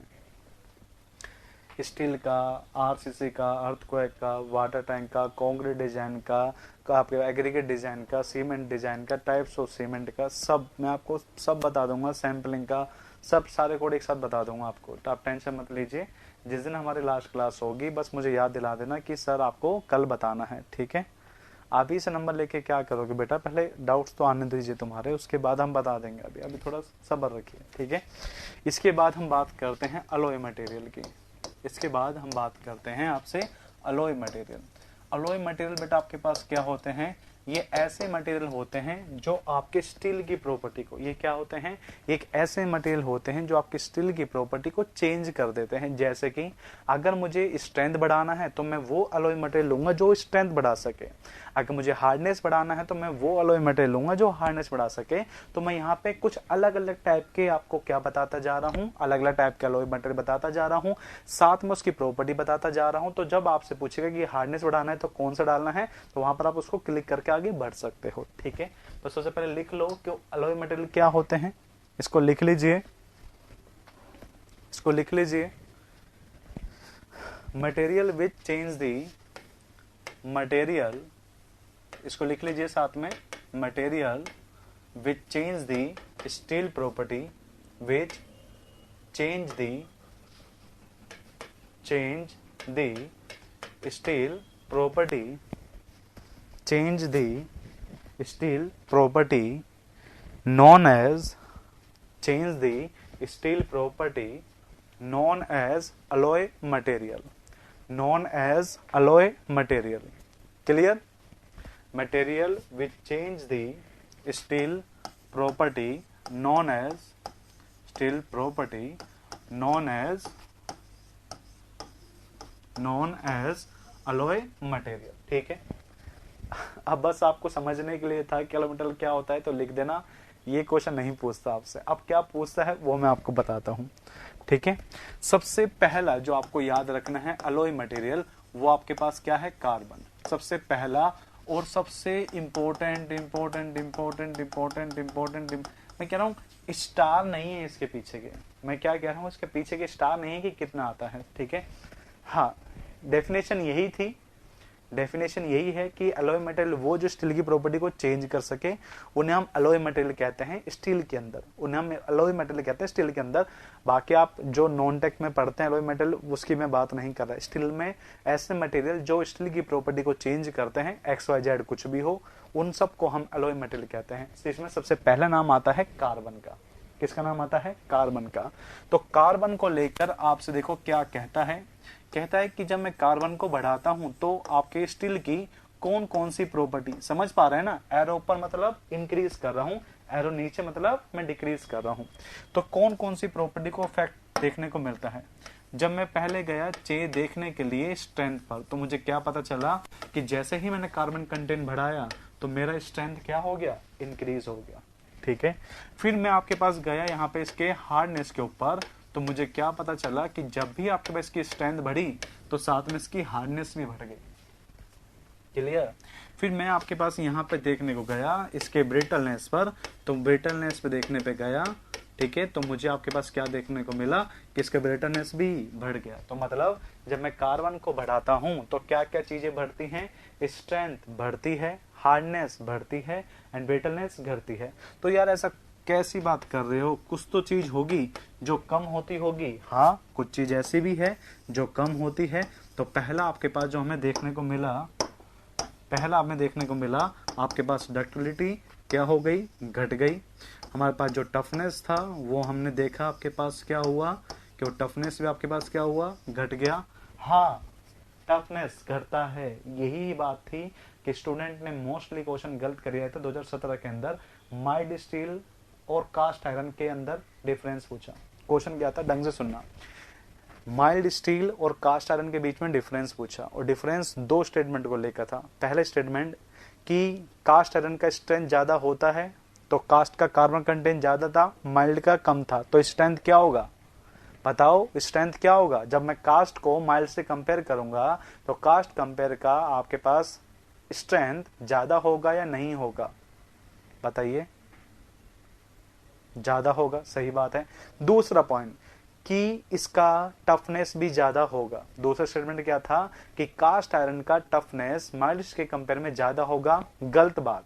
जिसका कार्बन कंटेंट ज्यादा होता है उसका स्ट्रेंथ ज्यादा होता है, उसकी हार्डनेस ज्यादा होती है, उसकी ब्रिटलनेस ज्यादा होती है, बट उसकी स्ट्रेंथ, उसकी डक्टिलिटी, उसका आपके पास टफनेस, उसका वेल्डेबिलिटी, ये चीजें कम हो जाती है। ये चीजें क्या हो जाती है, कम हो जाती है। ठीक है, वेल्डेबिलिटी बेटा आपके पास क्या होती है कि जब मैं उसको वेल्ड करूंगा तो वो इजीली से वेल्ड हो रही है या नहीं हो रही।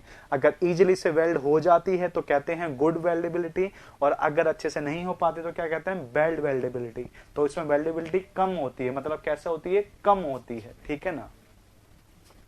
टफनेस मीन्स, देखो ये बहुत अच्छी बात पूछी आपने, क्या नाम है आपका, सचिन जी। देखो तीन चीजें होती हैं, आपको इसके बारे में भी नहीं पता, आप लोगों को पता होता है टफनेस के बारे में। एक्चुअल बात यही है, आप सब कुछ पढ़, हाँ मुझे पता है आप यही कहोगे कि आपको पता है, बट मैं आपसे पूछूंगा तो आपको मैं रियलिटी बता रहा हूँ, आपको अभी तक ये नहीं पता कि स्ट्रेंथ किसी मटेरियल की क्या होती है। कोई भी बताना चाहेगा टफनेस तो कोई भी कह देगा कि इम्पैक्ट लोड से जो रेजिस्टेंस होता है उसे टफनेस कहते हैं। क्या कोई बता पाएगा कि स्ट्रेंथ किसे कहते हैं? आप लोगों में से कोई बताना चाहेगा कि स्ट्रेंथ किसे कहते हैं?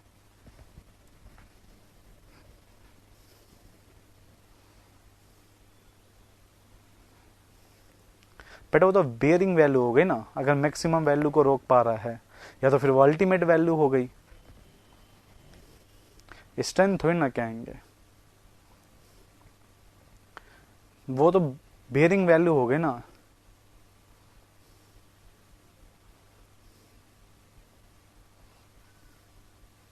यही तो बात होती है, आप सब लोग यही तो गलती करते हैं, सब लोग यही तो गलती करते हो कि आपको ये पता है कि लोड को रोकने का मैक्सिमम वैल्यू, रजिस्टिंग वैल्यू, ये वैल्यू, वो वैल्यू, ये वैल्यू सब कुछ बता देंगे। मोनिका चौधरी। स्ट्रेंथ नोटिस करना और फिर समझना, आपको सब जगह ये चीज क्या मिलेगी। कहीं पे भी पढ़ना, कोई सी भी बुक के अंदर, इंडियन राइटर की पढ़ना, फॉरेन राइटर की पढ़ना, या कहीं की बुक पढ़ना, कहीं के नोट्स पढ़ना।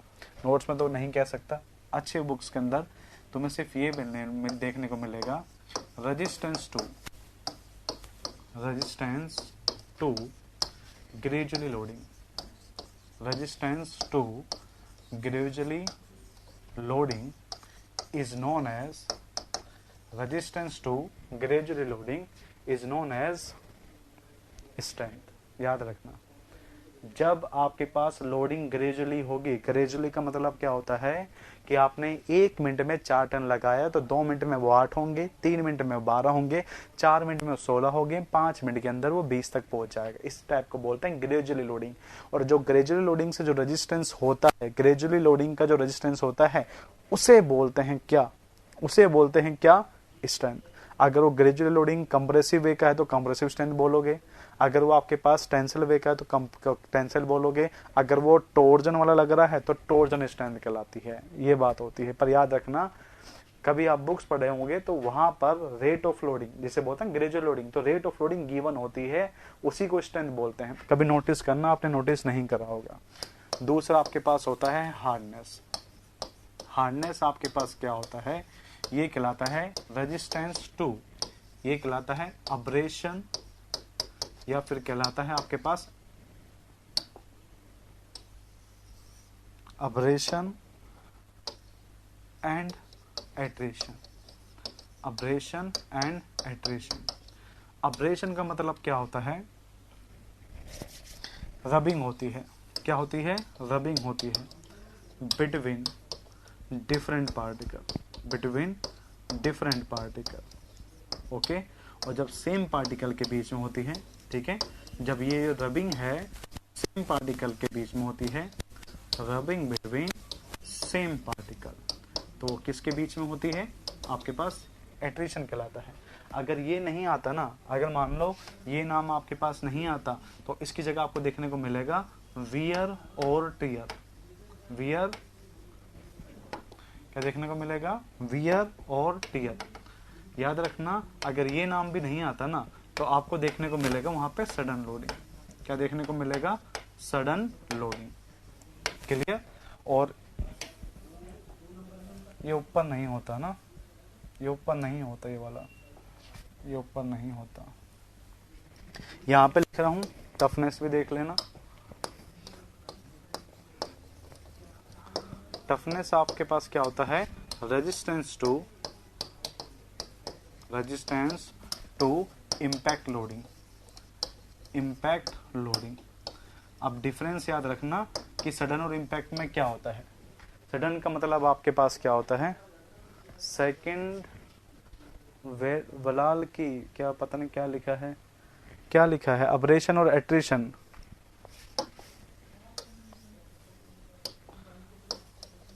अब्रेशन एंड एट्रिशन,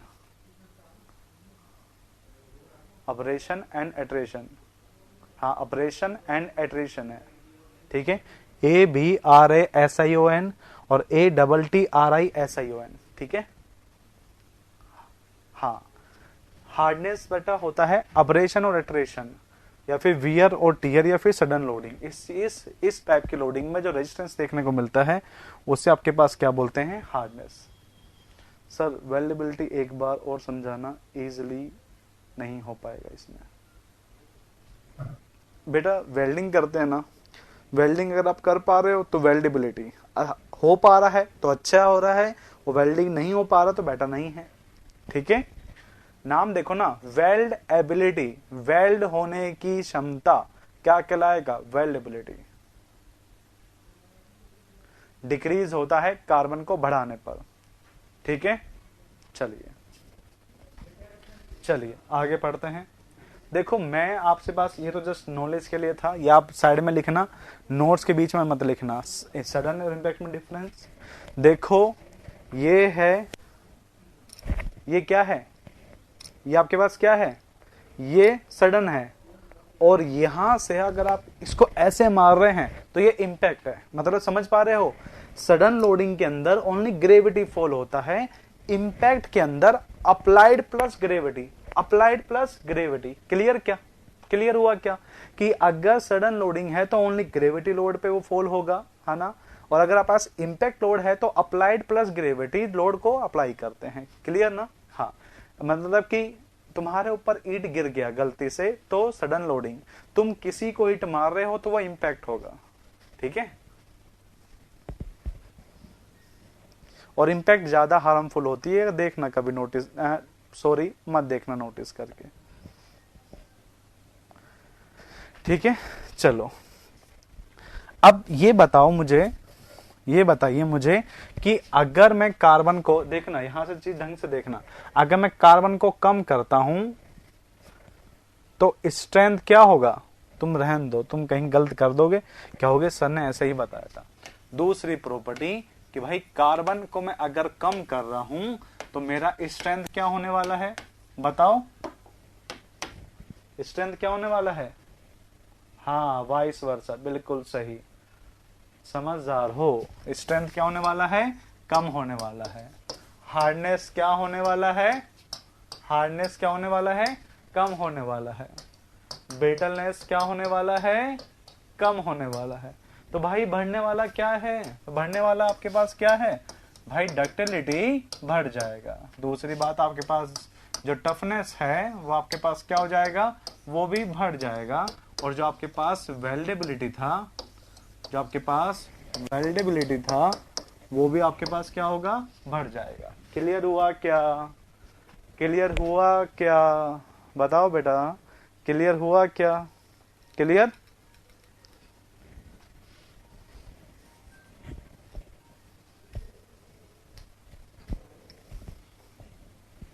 चलिए नेक्स्ट एलॉय मेटल की तरफ आते। याद रखना कार्बन का तो हर जगह पूछ रखा है, ये लिखना जरूरी तो नहीं ना, उसी लिए हो जाएगा, हाँ उसी में हो जाएगा, पर याद होना चाहिए, बस तुम समझदार होने चाहिए हो, ऐसा ना हो कि तुम सोच रहे हो किसी और के बारे में, गलत बैठो। ठीक है, चलो दूसरा।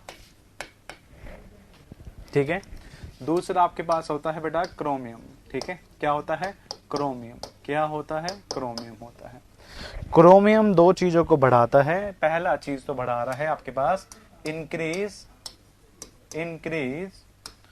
Corrosion capacity, corrosion resisting capacity. ठीक है, कोरोजन रजिस्टिंग कैपेसिटी को ये इंक्रीज करता है। क्लियर? दूसरी बात, ये एक चीज को और इंक्रीज करता है, increase tensile strength of steel. ये आपके पास ये दो चीजों को बढ़ा देता है। ठीक है, ये आपके पास दो चीजों को बढ़ा देता है। और ये कौन कौन सी है? याद रखना, ये क्वेश्चन आ रखा है कि क्रोमियम किसको बढ़ाता है? कोरोजन रेजिस्टिंग पावर को, एंड दूसरा टेंसाइल स्ट्रेंथ को बढ़ा देता है। ठीक है, और मैं क्यों कह रहा हूं, क्योंकि आपने ना एक, आजकल आपने कोई स्टील बार देखी है क्या रोड पे रखी हुई? कोई आपके घर में कभी यूज हुआ हो स्टील का कोई काम, तो आपने कभी स्टील बार को देखा है आपने? बताइए, कभी देखा है ना? तो आप लोगों ने वहां पर एक नाम लिखा होगा टीएमटी बार, देखा था क्या लिखा हुआ? टीएमटी बार देखा था ना? हाँ, तो बेटा टीएमटी बार का मतलब आपके पास क्या होता है? इसका मतलब आपके पास होता है थर्मो मैकेनिकली ट्रेटेड बार। ये आप आरसीसी में पढ़ोगे, ये आप कब पढ़ोगे? आरसीसी में पढ़ोगे। ठीक है, तो इसी आपके पास, इसी को बोलते हैं आपके पास क्या? Stainless steel. इसी को बोलते हैं स्टेनलेस स्टील। और जब बेटा आपके पास ये टीएमटी वाला बार बनता है जिसका नाम क्या है? स्टेनलेस स्टील, तो इसके अंदर आपके पास एक चीज होती है कि इसमें आपके पास क्रोमियम भी यूज लिया जाता है। और क्रोमियम कितना यूज लिया जाता है वो यहाँ पे आपको याद रखना चाहते हो तो रख सकते हो, 18%। एंड एक चीज और भी था इसके साथ में, इसका नाम था निकल। एक दूसरा आपके पास क्या था? निकल, जो आपके पास कितना परसेंट होता है? 8%। इतना आपके पास डाला जाता है। ठीक है, कोरोजन को रोकने की जो कैपेसिटी होती है उसे बोलते हैं कोरोजन रजिस्टिंग कैपेसिटी। बेटा कोरोजन को रोकने की जो कैपेसिटी होती है उसे बोलते हैं corrosion resisting capacity. Clear? Corrosion को रोकने की क्षमता, कोरोजन रजिस्टिंग कैपेसिटी।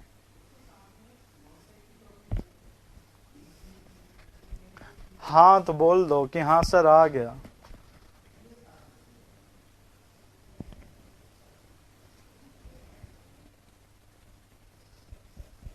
क्लियर क्या? चलो ठीक है, कितना प्यार से बोलते हो। नेक्स्ट प्लीज, अच्छा लगता है सुन। फिर आपके पास है वेनेडियम, ठीक है, जिसे स्टील एक्स वो भी बनाते हैं। वेनेडियम किस किस चीज को बढ़ा रहा है? वेनेडियम बढ़ाता है किसको? टेंसाइल स्ट्रेंथ को। टेंसाइल स्ट्रेंथ को क्या करता है? बढ़ाता है। दूसरा आपके पास क्या बढ़ा रहा है? ये बढ़ाता है डक्टिलिटी को। ये बढ़ाता है किसको? डक्टिलिटी को बढ़ाता है। दूसरा एक प्रॉपर्टी और होती है, उसको ये और बढ़ा देता है, इसका नाम क्या है? मेलेबिलिटी। मेलेबिलिटी आपके पास क्या होती है? खींच खींच कर आपके पास इसको चद्दरों को बना देते हैं, मार मार के, ऐसे मार मार के शीट की फॉर्म में चेंज कर देते हैं, शीट की फॉर्म में चेंज कर देते हैं, इसे बोलते हैं मेलेबिलिटी। थिन शीट की, हाँ, थिन शीट की फॉर्म में चेंज कर देते हैं, उसे बोलते हैं वेनेबिलिटी।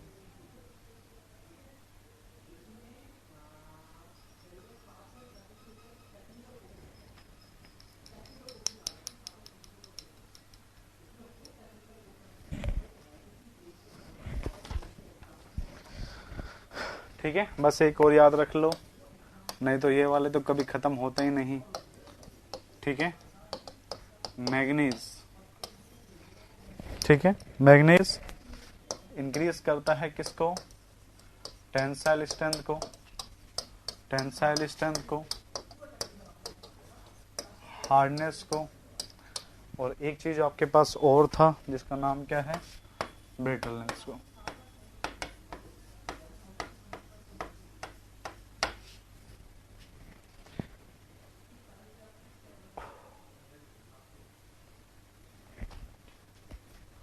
ठीक है, मैग्नीज कहते ना इम्प्योरिटी, हमने याद है आप वहां पे स्टील के अंदर इम्प्योरिटी पढ़ रहे थे, हमने याद है स्टील में इम्प्योरिटी पढ़ रहे थे, मैग्नीज उसमें से एक इम्प्योरिटीज रहती है, देख लो, ये इम्प्योरिटी है, ये होनी नहीं चाहिए बट ये उसमें रहती है, ये उसमें होती है, ठीक है, बट कम अमाउंट में रहती है, कम अमाउंट में होती है, बट यहाँ पर हमें इसको ज्यादा डालना पड़ता है।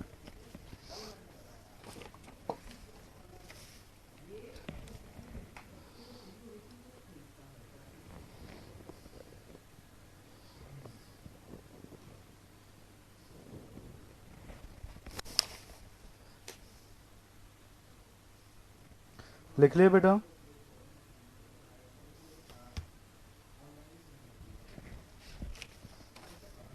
एक और लिख लो, मोलिबेडियम, मैग्नीज हो गया, इसको लिख लीजिए, मोलिबेडियम, ये आपके पास भी डाला जाता है। ये दो चीजें बढ़ाते हैं, एक तो बढ़ाता है किसको? किसको किसको? High temperature, high temperature, high temperature strength and hardness, high temperature strength and hardness, इन दो चीजों को ये बढ़ा देता है। ठीक है, एक तो आपके पास वेनेडियम, और अगर वेनेडियम नो Mg7 टेंसाइल स्ट्रेंथ ब्रिटलनेस एक साथ बढ़ेगी, हाँ बिल्कुल सही, ये आपके पास जो हमने लिखा था मैग्नीज के अंदर, ये टेंसाइल, हार्डनेस और ब्रिटलनेस, इन तीनों को बढ़ाता है, इन तीनों को बढ़ाता है। टेंसाइल स्ट्रेंथ क्या करता है बेटा? टेंसाइल लोड को रोकता है, टेंसाइल लोड को रोकता है, मतलब किसी मेंबर पे अगर आप ऐसे फोर्स लगा रहे हो और वो डिफॉर्म नहीं हो रहा, तो मतलब उसकी टेंसाइल स्ट्रेंथ ज्यादा है, ये होती है टेंसाइल लोडिंग। इस लोडिंग के रेजिस्टेंस को बोलते हैं टेंसाइल स्ट्रेंथ। ठीक है, हाई टेम्परेचर स्ट्रेंथ एक साथ है या फिर अलग अलग चीज है बेटा? इसका मतलब आपके पास एक ही चीज है, ये हाई टेम्परेचर स्ट्रेंथ मतलब क्या होता है कि उस जगह का अगर आप टेम्परेचर चेंज करते हैं तो इसके ऊपर इफेक्ट नहीं पड़ेगा, उसके ऊपर इफेक्ट नहीं पड़ेगा। क्लियर क्या? हाँ, मतलब रेजिस्टेंस, रेजिस्टेंस होता है ये। ठीक है, टेम्परेचर को रोकने की जो कैपेसिटी होती है उसे बोलते हैं हाई टेम्परेचर स्ट्रेंथ। ठीक है, और हार्डनेस को भी इंक्रीज करता है। सर टीएमटी में कोरोजन हो जाता है या फिर उसे स्टेनलेस स्टील में क्यों बोलते हैं, मैं बता दूंगा अभी, सिर्फ आपके पास कोरोजन आने दो, इसके बाद मुझे कोरोजन बताना है। मैं चाहता हूँ कि जब उस जगह पे ही उस चीज को बताई जाए, सुधी बेटा मैं चाहता हूँ उस चीज को उस प्रॉपर जगह पे बताया जाए, इसलिए मैंने अभी उसका स्ट्रक्चर छोड़ रखा है टीएमटी बार का। ठीक है, और मोलिबेडियम एक जगह के लिए याद रखना है आपको, रेलवे ट्रैक के लिए। ठीक है, वेनेडियम, नहीं तो फिर आपके पास ये याद रखना, ठीक है, क्लियर। एक और था आपके पास, एक और था आपके पास, ये आता है कि आपके पास निकल, एक निकल और याद रखना, ठीक है। निकल आपके पास क्या करता है, ये दो चीजें बढ़ा देता है। एक तो आपके पास ये स्ट्रेंथ को तो क्या करता है, इंक्रीज करता है, एंड जो आपके पास एक्सपेंशन है उसको कम कर देता है। और इसी कारण से पता ये एक जगह बार बार पूछा जाता है एक जगह पर कि जो आपके पास इनवार टेप होती है सर्वे के अंदर, जो आपके पास इनवार टेप होती है उसमें क्या डाला जाता है, ये क्वेश्चन बार बार आता है। इनवार टेप में एक्सपेंशन को कम करने के लिए स्टील में क्या मिलाया जाता है, ठीक है। हाई टेम्परेचर स्ट्रेंथ बताओ एक बार, बेटा बताया ना आपको, टेम्परेचर को रोकने की पावर हाई टेम्परेचर स्ट्रेंथ बताया जाता है। बेटा 64 बोलते हैं, स्टील 64, निकल 36, ऐसे बोलो। करण बेटा क्या क्या कर रहे हो, कहाँ सोच रहे हो तुम। हाँ ये स्ट्रेंथ होती है, ये स्ट्रेंथ होती है बेटा।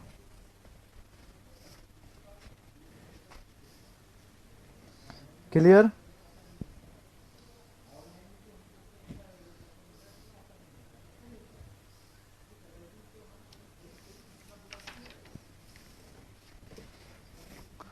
तारों के शहर में घूम रहे हैं, निकल के आगे स्ट्रेंथ लिखा है क्या, हाँ निकल के आगे ये लिखा है मैंने, स्ट्रेंथ बढ़ जाती है और एक्सपेंशन कम हो जाता है, ठीक है। अच्छा कौन सी स्ट्रेंथ है बेटा, tensile strength, tensile strength, tensile strength, ठीक है, क्लियर। आगे बढ़े,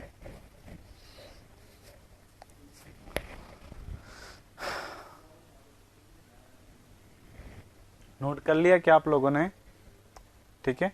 चलो अब आपके पास देखना एक चीज आपके पास क्वेश्चन आया था जो वो बताता हूं आपको, ठीक है। क्या क्या था वो, diagram, diagram for different steel, diagram for different steel, ठीक है। डिफरेंट स्टील बोले या बेटा आपके पास आयरन बोले, ये बात याद रखना अगेन कंफ्यूजन के लिए, ठीक है। यहाँ पर आप जब डायग्राम बनाते हैं स्ट्रेस स्ट्रेन डायग्राम तो वो कुछ ऐसे बनता है, स्ट्रेस स्ट्रेन डायग्राम वो कुछ ऐसे ही बनता है। मुझे एक बात बताओ यहाँ पर, तो क्या मैं इस स्ट्रेस स्ट्रेन को इंटरचेंज कर सकता हूँ या नहीं कर सकता, मैं इस स्ट्रेस स्ट्रेन डायग्राम को इंटरचेंज कर सकता हूँ या नहीं कर सकता।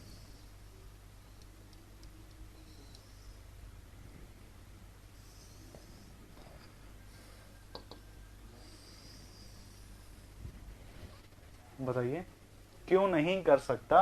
अब मुझे ये भी बता दीजिए मैं क्यों नहीं कर सकता, मुझे ये भी बता दीजिए।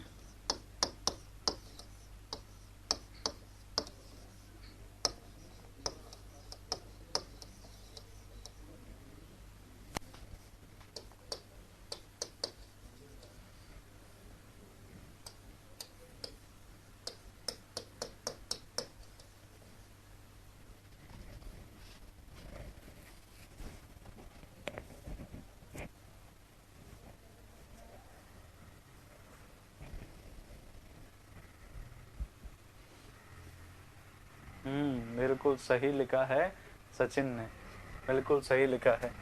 ये जो आपके पास y एक्सिस है ये इंडिपेंडेंट होती है, सॉरी ये डिपेंडेंट एक्सिस होती है, और ये जो एक्सिस है वो आपके पास डिपेंडेंट एक्सिस इंडिपेंडेंट होती है।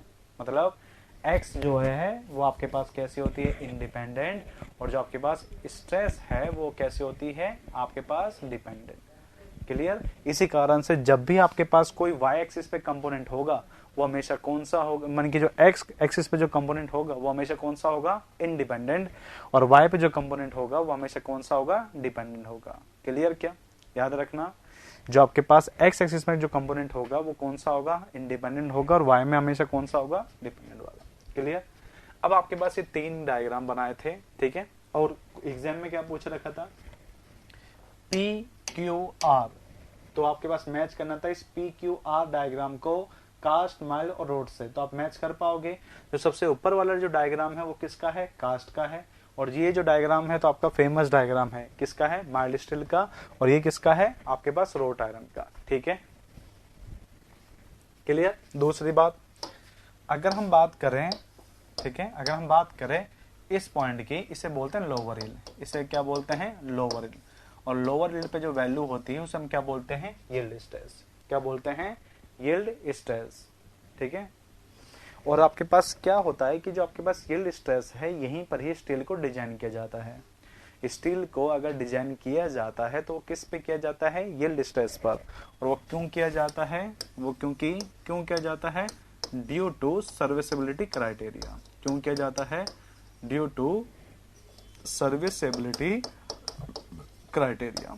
ओके, सर्विसेबिलिटी क्राइटेरिया आपके पास क्या होते हैं कि कुछ क्राइटेरिया होते हैं जिनके ऊपर मेंबर को डिजाइन किया जाता है, आरसीसी में भी और स्टील में, दोनों में ही डिजाइन करते हैं। एक क्राइटेरिया होता है आपके पास लिमिट स्टेट ऑफ कोलैप्स, या फिर कहते हैं सेफ्टी। वो क्राइटेरिया बताता है कि मेंबर फेल किस किस पर हो सकता है, जैसे कि फ्लेक्सर लोड लगेगा तो फेल होगा, शियर लगेगा तो फेल होगा, टोर्जन लगेगा तो फेल होगा, टेंशन लगेगा तो फेल होगा, कंप्रेशन लगेगा तो फेल होगा। दूसरा जो लिमिट होता है उसे बोलते हैं limit state of serviceability. Serviceability मतलब मेंबर फेल नहीं होगा, बट जो मेंबर की सर्विसेबल थी वो देना बंद कर देता है। मतलब मेंबर, बाहर बरसात हो रही है, यहाँ पे अब हमें फील हो रही है, क्यों, क्रैक्स हो चुके हैं। बाहर से ट्रेन गई, मुझे अंदर हिल रहा हूं, क्यों, क्योंकि उसका सर्विसेबिलिटी खत्म हो चुका है। ठीक है, तो ये लिमिट होती है सर्विसेबिलिटी की, जैसे कि deflection, cracking, vibration, corrosion and fire. मैं अभी लिखवाऊंगा आपको। ठीक है, तो याद रखना, जो आपके पास एक लिमिट होती है जिसके अंदर नाम क्या है, डिफॉर्मेशन सर्विसेबिलिटी। तो आप देखिए इस लिमिट के बाद में आपके पास कौन सा जोन आ जाता है, डिफॉर्मेशन। कौन सा जोन आ जाता है, डिफॉर्मेशन। तो आपके पास किस क्राइटेरिया में फेल हो जाएगा, सर्विसेबिलिटी क्राइटेरिया में फेल हो जाएगा। तो उससे बचने के लिए उससे पहले पे डिजाइन करोगे, तो उससे पहले वाली वैल्यू कौन सी होती है, Fy, जिसे हम क्या बोलते हैं, यील्ड स्ट्रेस। क्या बोलते हैं इसे बोलते हैं यील्ड स्ट्रेस। ठीक है, याद रखना स्टील को किस पर डिजाइन किया जाता है, यील्ड स्ट्रेस पर। क्लियर।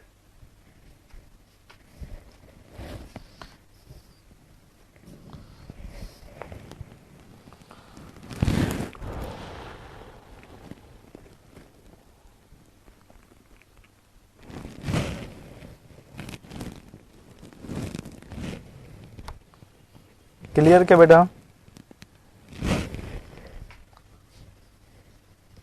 नोट करो। सर एक बार निकल टेप में क्यों बढ़ा दो। अच्छा बेटा, होता क्या है कि जो टेप होती है वो आपके पास इस तरीके से रहती है। ठीक है, इस तरीके से आपके पास जो टेप होती है वो इस तरीके से रहती है। अब आप क्या करते हैं, उसको पकड़ के खींचते हैं, उसको पकड़ के खींचते हैं। आपको ये लेंथ मेजर करनी थी L। अब आपने क्या करा, उसको पकड़ के खींचा, ये तो आपके पास यहाँ पे जो आपके पास ये जो आपके पास ये थे ना जॉइंट्स थे, इसके जो जॉइंट्स थे वो आपके पास ओपन हो गए। ये टेंसाइल लोडिंग लगने पर ये जो आपके पास जॉइंट थे वो थोड़े से ओपन हो गए। ओपन होने के कारण से क्या हुआ, जो लेंथ थी ना वो गलत मेजर हो जाती है। वो लेंथ क्या होती है, वो गलत मेजर हो जाती है। तो हम चाहते हैं कि इनके अंदर इतनी स्ट्रेंथ हो कि इसके अंदर एक्सपेंशन नहीं होना चाहिए, इनके अंदर एक्सपेंशन नहीं होना चाहिए। इस कारण से स्टील के अंदर निकल को बढ़ा देते हैं। ठीक है, अब मैं बता रहा हूं आपको क्या, Fy। ये Fy आपके पास क्या होता है, ये होता है आपके पास यील्ड स्ट्रेस। ये आपके पास क्या होता है, यील्ड स्ट्रेस। ठीक है, और आपके पास अगर पूछ लिया जाए कि भाई ये कब यूज करते हैं, ये यूज करते हैं कब, design stress for ductile material. ठीक है, फॉर एग्जाम्पल माइल्ड स्टील आपके पास कैसा मटेरियल है बेटा, डक्टाइल मटेरियल है। तो जितने भी आपके पास बेटा डक्टाइल मटेरियल है, उनकी डिजाइन स्ट्रेस कौन सी होती है, यील्ड स्ट्रेस होती है। ठीक है, और जो आपके पास जो FU आपके पास होता है, FU आपके पास क्या कहलाता है, ये कहलाता है अल्टीमेट स्ट्रेस। क्या कहलाता है, अल्टीमेट स्ट्रेस कहलाता है। इस अल्टीमेट स्ट्रेस आपके पास क्या होती है कि ये मिलती है मुझे यहाँ पर, ये मिलती है मुझे यहाँ पर, ये मिलती है मुझे यहाँ पर, मतलब वो आपके पास स्ट्रेस होती है जिसके बाद मेंबर जस्ट फेल होगा। क्या कह रहा हूं, वो स्ट्रेस जिसके बाद मेंबर जस्ट फेल होने वाला है, तो वो आपके पास क्या कहलाती है, अल्टीमेट स्ट्रेस। अब बात यही, ये किसके लिए डिजाइन स्ट्रेस होती है, ये आपके पास डिजाइन स्ट्रेस होती है जिस मेंबर में डिफॉर्मेशन नहीं मिलता। मैं क्या कह रहा हूं, उन मेंबर के लिए डिजाइन स्ट्रेस होते हैं जिनके लिए फेलियर, हम जिसके लिए मुझे डिफॉर्मेशन नहीं मिलता। डिफॉर्मेशन मुझे किस मटेरियल में नहीं मिलता, ब्रिटल मटेरियल में मुझे नहीं मिलता। तो मैं क्या कहूंगा, design stress for brittle material, design stress for brittle material. Clear. अब ब्रिटल मटेरियल बेटा कौन कौन से होते हैं, उसके एग्जाम्पल में लिख लेना, कॉन्क्रीट, कास्ट आयरन, या फिर आपके पास लिख लेना HYSD स्टील, ये सारे के सारे ब्रिटल मटेरियल हैं, ठीक है ना। FU अल्टीमेट डिजाइन स्ट्रेस किसके, हाँ कैरामिक भी बेटा आपके पास सही है, वो भी आपके पास ब्रिटल मटेरियल ही होते हैं। जो भी सेरामिक मटेरियल हैं वो सारे कैसे हैं, वो आपके पास ब्रिटल मटेरियल है, ठीक है। क्लियर क्या,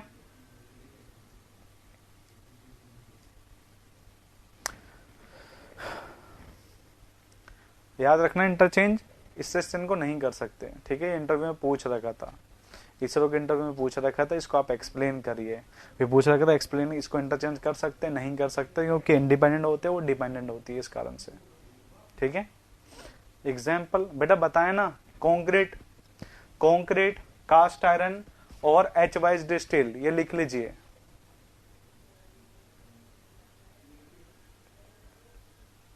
करण बेटा लिख लो, यहाँ पर, यहाँ जगह नहीं है मैं इसलिए लिख नहीं रहा, यहाँ पर यहाँ लिख लीजिए। इसके एग्जाम्पल कौन कौन से है, कॉन्क्रीट है, कास्ट आयरन है, ठीक है, और आपके पास जैसा उन्होंने बताया सेरामिक मटेरियल है, और एक और बता देना, ठीक है, HYSD। ये सारे एग्जाम्पल किसके हैं, इसके एग्जाम्पल लिख लो वहां पर। हाँ HYSD high yield strength deform bar, high yield strength deform bar, RCC में पढ़ेंगे बेटा अभी ये चीजें, ठीक है। लिख लेना आपको, अगर फुल फॉर्म जानना है तो क्या नाम है इसका, हाई यील्ड स्ट्रेंथ डिफॉर्म बार,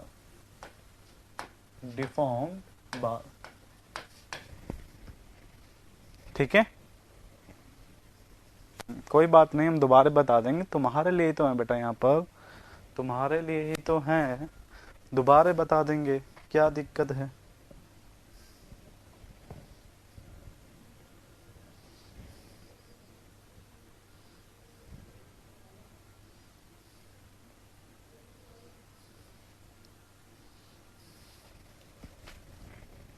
क्लियर, चलो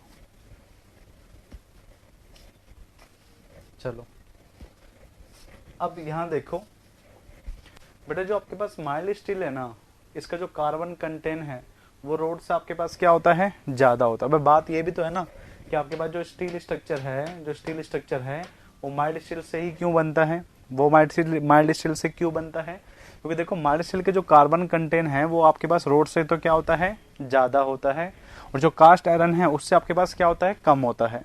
तो आपके पास रोड आयरन के पास एक प्रॉपर्टी थी जिसका हमने डिस्कस किया था, नाम क्या था उसका, डक्टिलिटी। तो ये यहाँ से क्या करता है, ये डक्टिलिटी को अपने पास ले जाता है। तो माइल्ड स्टील के पास एक प्रॉपर्टी होती है जिसका नाम आपके पास क्या है, डक्टिलिटी। जब कास्ट आयरन के अंदर हमने बात की थी तो हमने क्या कहते हैं, इसका कार्बन कंटेंट ज्यादा होता है, कितना होता है, 2 से 4, जिस कारण से आपके पास क्या होता है, इसकी जो स्ट्रेंथ है आपके पास, जो इसका आपके पास हार्डनेस है वो आपके पास क्या होती है, ज्यादा होती है। तो ये यहाँ से क्या करता है कि ये यहाँ से उठा लेता है, यहाँ पर ले आता है। तो आपके पास जो माइल्ड स्टील है उसके अंदर स्ट्रेंथ भी होती है, हार्डनेस भी होती है, और आपके पास डक्टिलिटी भी होती है। तो मतलब आपके पास माइल्ड स्टील में क्या हुआ कि इसका जो कार्बन कंटेंट था वो रोड से तो क्या है, ज्यादा है, और कास्ट से क्या है, कम है। इसी कारण से आपके पास माइल्ड स्टील के अंदर प्रॉपर्टी दोनों नेचर की मिलती है, मतलब कुछ प्रॉपर्टी तो ले लेता है रोड से और कुछ प्रॉपर्टी लेता है कास्ट से। इसी कारण से आपको जो जो प्रॉपर्टी किसी स्ट्रक्चर में चाहिए वो आपको सफिशिएंटली मिल जाती है। इसी कारण से आप जितने भी स्टील स्ट्रक्चर होते हैं उनके अंदर सबसे प्रेफरेबल जो स्टील होता है उसका नाम क्या रहता है, माइल्ड स्टील। क्लियर क्या?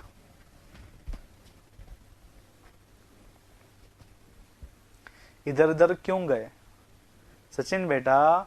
इधर उधर क्यों गए? तुम्हें कहा था ना यहीं पे रहना है, नहीं सोचना इधर उधर, यहीं रहो यहीं पर। बिल्कुल, मैं क्या कहा था, नहीं सोचना किसी और के बारे में। सुनो मेरी बात अब दोबारा से। मैं क्या कह रहा था कि जो माइल्ड स्टील है इसके अंदर कार्बन कंटेंट है वो रोड से क्या होता है ज्यादा और कांच से क्या होता है कम। तो इसके अंदर जो प्रॉपर्टी है वो इन दोनों के इंटरमीडिएट मिलती है और इसी कारण से यहाँ पे स्ट्रेंथ भी मिलती है और आपके पास डक्टिलिटी भी मिलती है। इसी कारण से ये हमारे लिए बेटर रहता है किसके लिए? स्टील स्ट्रक्चर को बनाने के लिए। आप थोड़ी ना गए कहीं पर। ठीक है, इस स्टेटमेंट को लिखो। लिखिए, mild steel has carbon contain, mild steel has carbon contain, mild steel has carbon contain less than, carbon contain less than wrought iron, less than wrought iron and greater than cast iron and greater than cast iron. Hence it is show,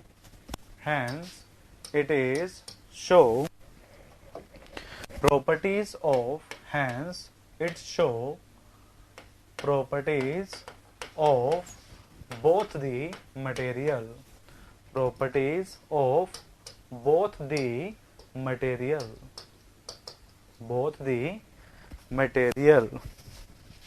for example strength from, cast iron, and ductility from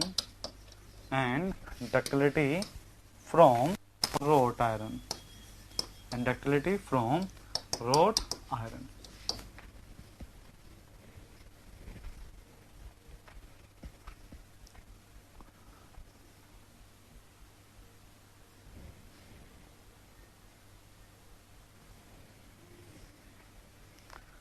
नहीं बेटा मैंने सही लिखा है।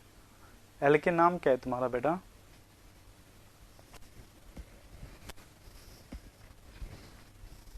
हाँ, लोकेश बेटा बिल्कुल ठीक लिखा है, आप नोट कर लीजिए इसको।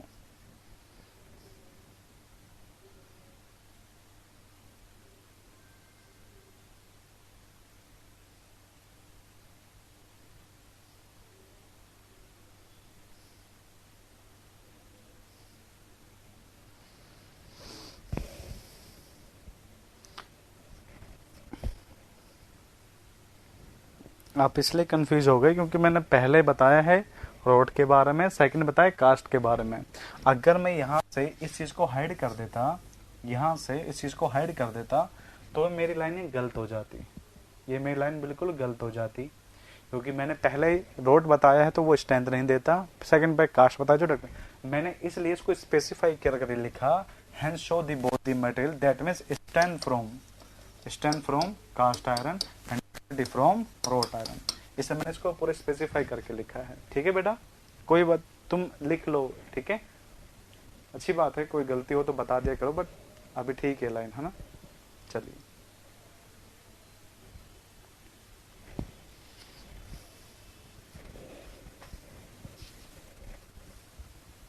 डिसएडवांटेज लिख लो जिसकी बात हम कल करेंगे। हाँ, wrought iron में कार्बन कंटेंट कम होता है, ठीक है। चलो, इसका डिसएडवांटेज लिख लो कि आपके पास स्टील स्ट्रक्चर के अंदर एक ही डिसएडवांटेज है। पहला कि अगर हम स्टील स्ट्रक्चर को बनाते हैं, स्टील स्ट्रक्चर में दो ही डिसएडवांटेज है, लिख लेना, डिसएडवांटेज ऑफ स्टील स्ट्रक्चर, ठीक है। पहला आपके पास क्या होता है कि हाई इन्वेस्टमेंट कॉस्ट, क्योंकि अगर आप स्टील स्ट्रक्चर बना रहे हैं ना तो समझ जाओ कि आपको वो पैसा तो लगाना पड़ेगा ही पड़ेगा, क्योंकि यहाँ पर आके आपका एक क्राइटेरिया खत्म हो जाता है, क्या है, इकोनॉमिकल। मैं इसको कल डिस्कस करूंगा कौन सा टाइप खत्म हो जाता है, इकोनॉमिकल क्राइटेरिया खत्म हो जाता है, क्योंकि यहाँ पे जो कॉस्ट है वो हमारे पास क्या लगती है, ज्यादा लगती है। फर्स्ट लाइन बेटा कौन सी, ये वाली मैंने इसमें लिखा है कि कार्बन कंटेंट कम होता है रोट आयरन से माइल्ड स्टील के अंदर, और आपके पास इसमें कार्बन कंटेंट ज्यादा होता है कास्ट आयरन से। इसी कारण से ये दोनों की प्रॉपर्टी शो करता है, जो कि स्ट्रेंथ लेता है कास्ट आयरन से और डक्टिलिटी देता है रोट आयरन से। क्लियर लोकेश बेटा?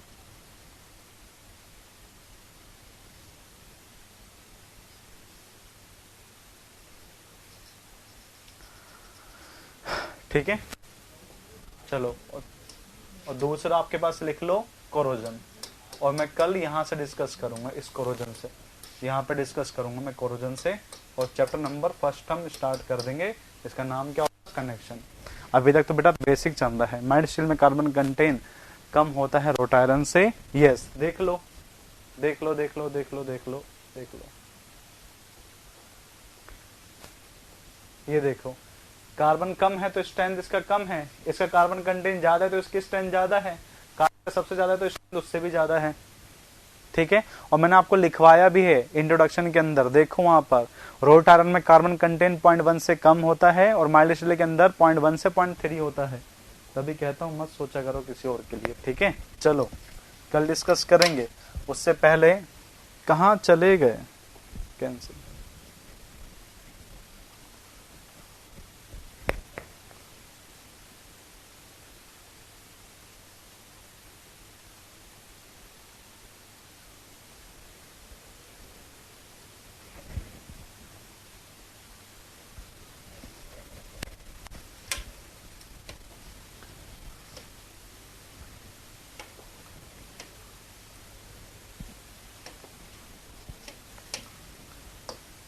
ग्रेटर देन और लेस देन।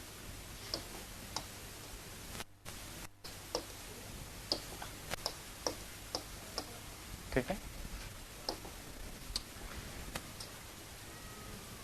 ठीक है, यहाँ पे ग्रेटर, अब सही है। क्लियर?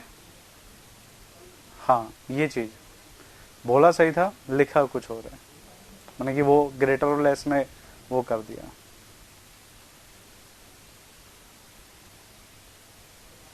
ठीक है, चलो रिवीजन करते हैं। ठीक है, ठीक है, रिवीजन करते हैं। देखो डेली रिवीजन करना है। ठीक है, जो भी हम बता रहे हैं डेली रिवीजन करना है। जितना भी हम पढ़ा चुके हैं अभी तक डेली क्लास में होगा यहीं पर ही। सबसे पहले हमने क्या पढ़ा था कि आयरन किस किस से बनता है, आयरन और plus lime plus Coke. Iron और कौन से ली जाती है, हेमेटाइट। लाइम क्यों यूज करते हैं, आपके पास एज ए फ्लक्स टेम्परेचर को कम करने के लिए। कोल यूज करते हैं फॉर द फ्यूल पर्पस।